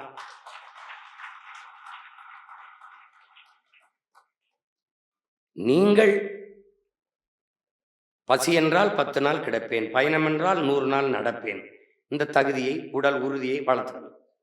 அறிவை பெருக்கிக் கொண்டே இருக்கணும். நம்ம கோட்பாடு என்ன? உடலினை உறுதி செய், அறிவை விரிவாக்கு, கொள்கை வகுத்து நில், கூடி செயல் செய்ய பழகு. நாம் தமிழர், இதான் நம்ம கட்சியின் கோட்பாடு. அப்ப அறிவை விரிவாக்கணும்னா என்ன பண்ணணும்? படிச்சுட்டே இருக்கணும். சுவாசிப்பது போல வாசிப்பது இருக்கணும். தேடி தேடி தேடி தேடி போகணும். மாவன் என்ன சொல்றான்? உன் நீ மார்க்ஸோட ஃப்ரெண்டா, நண்பனாகணுமா?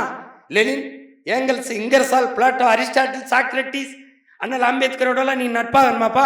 வா நூலகத்துக்கு போ, அங்கதான் இருக்காங்க, அவங்களோட போய் பேசி பழகுன்றான். தேடி தேடி படியுங்கள். ஒரு ஏடு வைத்து குறிப்பெடுத்துக் கொள்ளுங்கள்.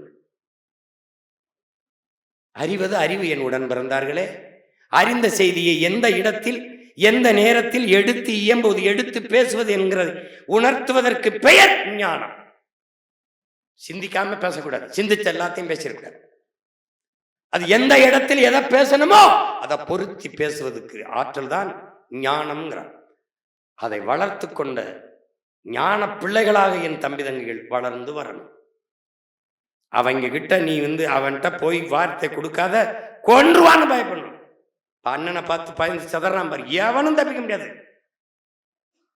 உனக்கு ஏதாவது தடுமாற்றம் இருந்தா நீ அண்ணன், நான் இந்த மாதிரி வந்தா நான் என்னென்ன பேசுறது போடு, நான் சொல்லித்தரேன்.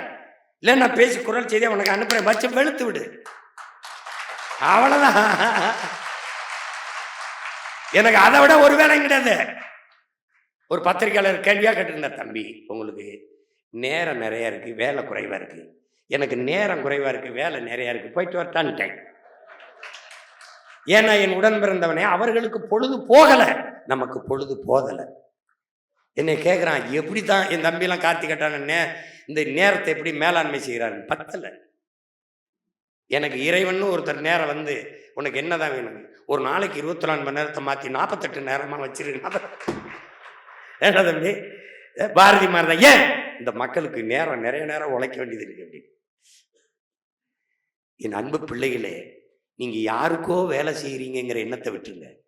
நீங்க பிறந்த பெருமைமிக்க சமூகத்துக்காக உழைக்கிறீர்கள் என்கிற பெருமிதம் திமிரு கொண்டு. நாம் தமிழர் கட்சி பிள்ளைன்னா நீங்க பார்க்கும் போதே நாம் தமிழர்ல இருப்பான்னு தெரியும். அப்ப என்ன செய்யணும்? அப்படி இருக்கணும், கம்பீரமா உடல்,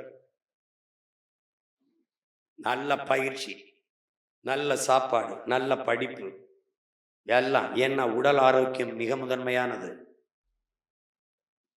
மிக முதன்மையானது.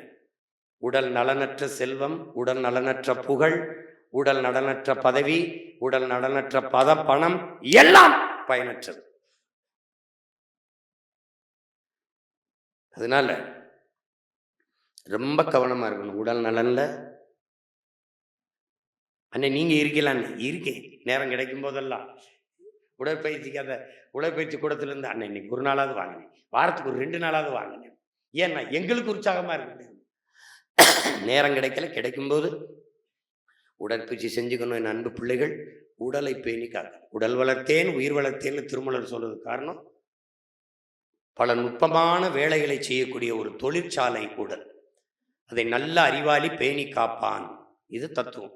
இதை பிடித்து கொண்டு என் அன்பு பிள்ளைகள் கவனமாக நீங்கள் வேலை செய்ய. இந்த தேர்தலில் இனத்தின் உயிரை இளந்தமிழர் எதற்கு மஞ்சா நாம் தமிழர்னு அது வெற்று முழக்கம் அல்ல. இளைஞர் படை எழுக, இன விடுதலை வெல்கன்னு நான் சொன்னது சும்மா வெற்றுக்காக சொல்ல, உங்களை உசுப்பேத்துறதுக்காக. உண்மையிலேயே நீங்க சாதித்து முடிக்கக்கூடிய சரித்திர சாதனையாளர்களாக நீங்க வரணும். அதுக்காக தான் அண்ணன் 27 பொதுக்குழு பாசறை பிள்ளைகள் எல்லாரும் வருவீங்க. இதுபோக பிப்ரவரி 21, 26 மாபெரும் இன எழுச்சி மாநாடு நடக்கிறது. என் அன்பு பிள்ளைகளே, உங்கள் வாக்ககம் உங்கள் இலக்கு, உங்கள் வாக்ககம் வெற்றி வாக்கு, அதான் உங்க இலக்கு. 2வது, உன் பெற்றோர்கள் குடும்பத்தில் இருக்கிறவங்களை சேர்த்துக்கிட்டு 8 பேர் ஒரு வாக்ககத்துக்கு பொறுப்பு. அது கிளைன்னு நம்ம சொல்றோம், குறைஞ்சபட்சம் சேர்த்துக்கிட்டு நின்று மாநாட்டுக்கு இன்னையிலிருந்து வேலையை தொடங்கணும். சுவரில் எழுத முடியலையா, தூண்டறிக்கை அடிச்சு வீடு கொடுக்கணும். அண்ணே மாநாட்டு அழைப்பை கைப்பட எழுதியிருக்கேன். அந்த அழைப்பை எடுத்துக்கணும். எடுத்துக்கிட்டு நம்ம வீட்டில் தங்கச்சிக்கு திருமணம், அண்ணனுக்கு திருமணம், இல்லை உனக்கு திருமணம்னு எப்படி அழைப்புதல் கொடுத்து அழைப்ப, அப்படி வெத்தலை பாக்கு அதிகபட்சம் என்ன ஒரு 10 ரூபா, அல்லது ரொம்ப காசு இருந்தால் 101 ரூபா வை. நாங்கள் அப்படி தான் மொய் வைக்கிறது. போய் வச்சு ஐயா நீங்கள் எந்த கட்சியிலையும் இருங்க, ஆனால் ஒரே ஒரு தடவை எங்கள் மாநாட்டுக்கு வாங்க. ஏன்னா இது எங்கள் கட்சி மாநாடு இல்லை, இனத்தின் மாநாடு, இனத்தின் திருவிழா, எல்லோரும் கூடுவோம். உலக தமிழர்களுக்கு பேரழைப்பு விட்டு அழைக்கிறோம்.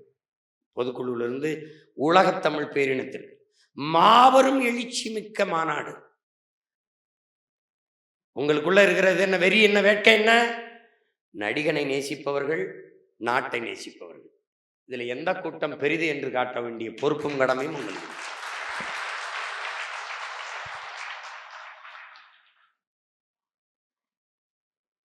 நீங்க மட்டும் வண்டி ஏறி வந்துடக்கூடாது. சித்தப்பா, பெரியப்பா, அம்மா, தங்கச்சி இன்னையிலிருந்தே கூப்பிடணும். அதுக்கு வாகன ஏற்பாடுகளை இப்பவே பதிவு செஞ்சிடும். அந்த நேரத்தில் நம்மளை கூட விட மாட்டான். உங்களுக்கு தெரியும், எப்படியாவது இவனை பெரிய அளவில் கூட விடாமல் தடுக்கணும்னு நினைப்பான். கூடணும், பேரெழுச்சியாக கூடணும். கோட்பாடு என்ன? இது இனத்தின் திருவிழா, எல்லோரும் கூடுவோம், குடும்பம் குடும்பமாக கூடுவோம், கொடிய அரசியலை மூடுவோம். இது கொள்கை மறவர்களின் கூட்டம், கொடியவர்கள் எடுக்க வேண்டும் ஓட்டம், அல்லது கொள்ளையர்கள் எடுக்க வேண்டும் ஓட்டம். தத்துவம் என்ன எழுதணும்? கொள்கை மறவர்களின் கூட்டம், கொள்ளையர்கள் எடுக்க வேண்டும் ஓட்டம்.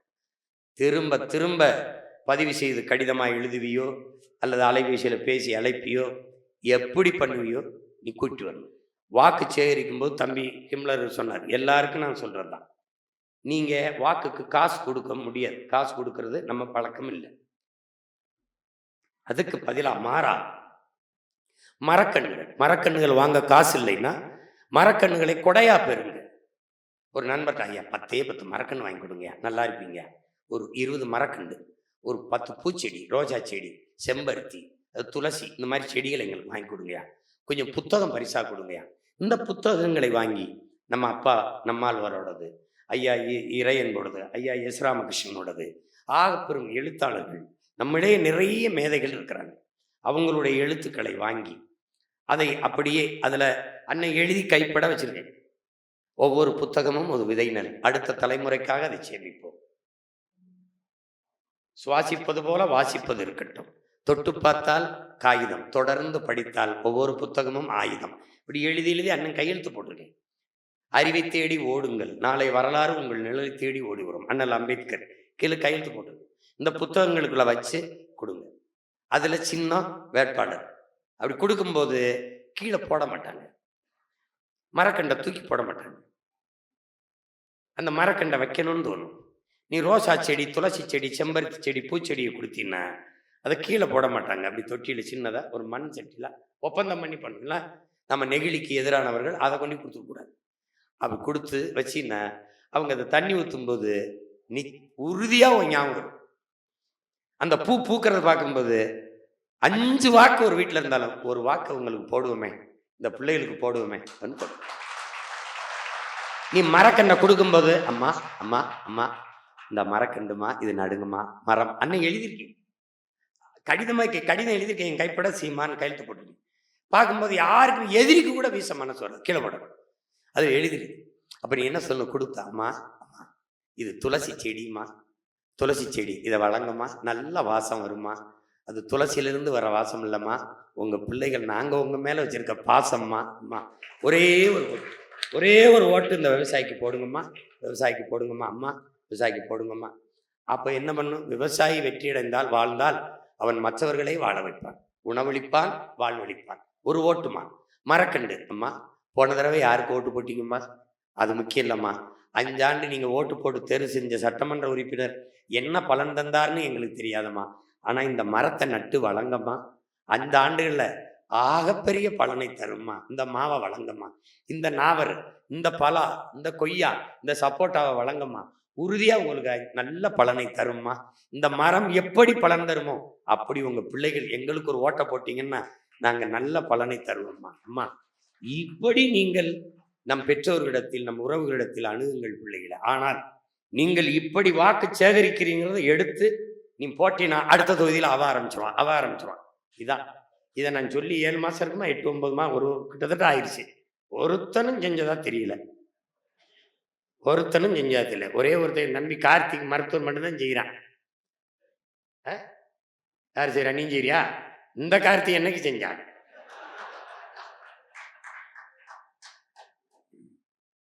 போடா தொகுதிக்குன்னா அந்த கூட்டருக்கு முடிச்சு போறேன். தேர்தலில் போட்டியிடும்போது அவரு நான் ஊரா போய் பேசுறேன்.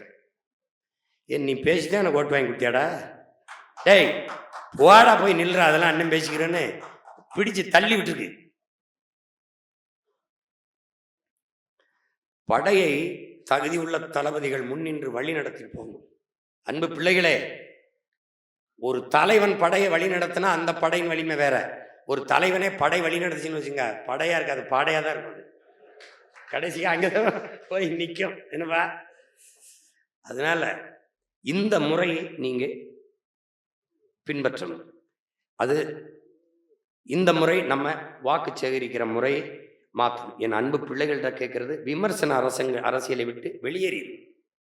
விமர்சிக்கிறது அவங்க வேலை, அவர்களுக்கும் சேர்த்து போராடுவது நமது வேலை. ஆக்கப்பூர்வமான அரசியலுக்கு வாங்க. உங்கள் நேரம், உங்களுடைய தமிழ், உங்களுடைய எல்லாம் எழுத்து பேச்செல்லாம் ஆக்கப்பூர்வமாக இருக்கட்டும். வெட்டி விமர்சனங்களை நேரத்தை வெட்டியாக செலவு பண்ணாதீங்க, தயவு செய்து செய்யாது. ஒண்ணுமில்லையா, பேசாம படுத்து தூங்கிருங்க, இல்லை படிங்க, இல்லை ஏதோ ஒரு இது பாட்டு கேளுங்க, எதே ஒன்று பண்ணுங்க. தெண்டமா விமர்சனங்களுக்கு பதில் சொல்லிக்கிட்டு நேரத்தை வீணடிக்காது. ஏனால் நம்மளிடத்தில் வாதத்தில் தோற்பவன் அவதூற கையில் எடுப்பான், அவன் திட்டிக்கிட்டு இருப்பான். நீ அதுக்கு பதில திட்டினா அவன் வெற்றி அடைஞ்சிருவான். புறந்தள்ளிடு, தூக்கி வீசிட்டு போயிட்டு இரு, நீ ஆக்கப்பூர்வமா வேலை.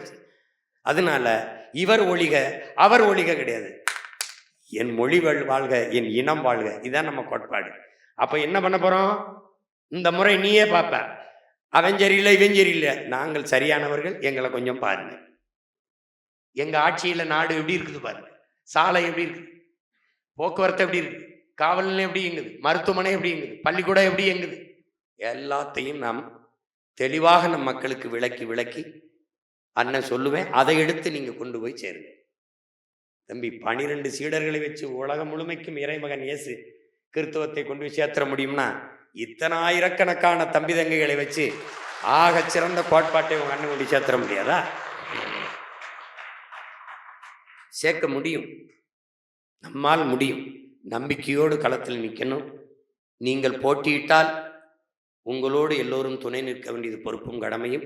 நீங்கள் போட்டியிடல் வென்றால் போட்டியிடுகிற பிள்ளைகளோடு துணை நிற்க வேண்டியது உங்களுடைய பொறுப்பும் கடமையும். ஏனென்றால் இது நீங்கள் பிறந்த இனத்திற்கு செய்ய வேண்டிய பிறவி கடமை என்பதை புரிந்து உணர்ந்து களத்திலே என் அன்பு பிள்ளைகள் நிற்க வேண்டும்.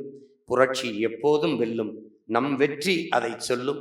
நம் இலக்கு ஒன்றுதான், இனத்தின் விடுதலை. இனம் ஒன்றாவோம், இலக்கை வென்றாவோம். நாம் தமிழர், தமிழ்தாய் வாழ்க, தலைவர் பிரபாகரன் வாழ்க.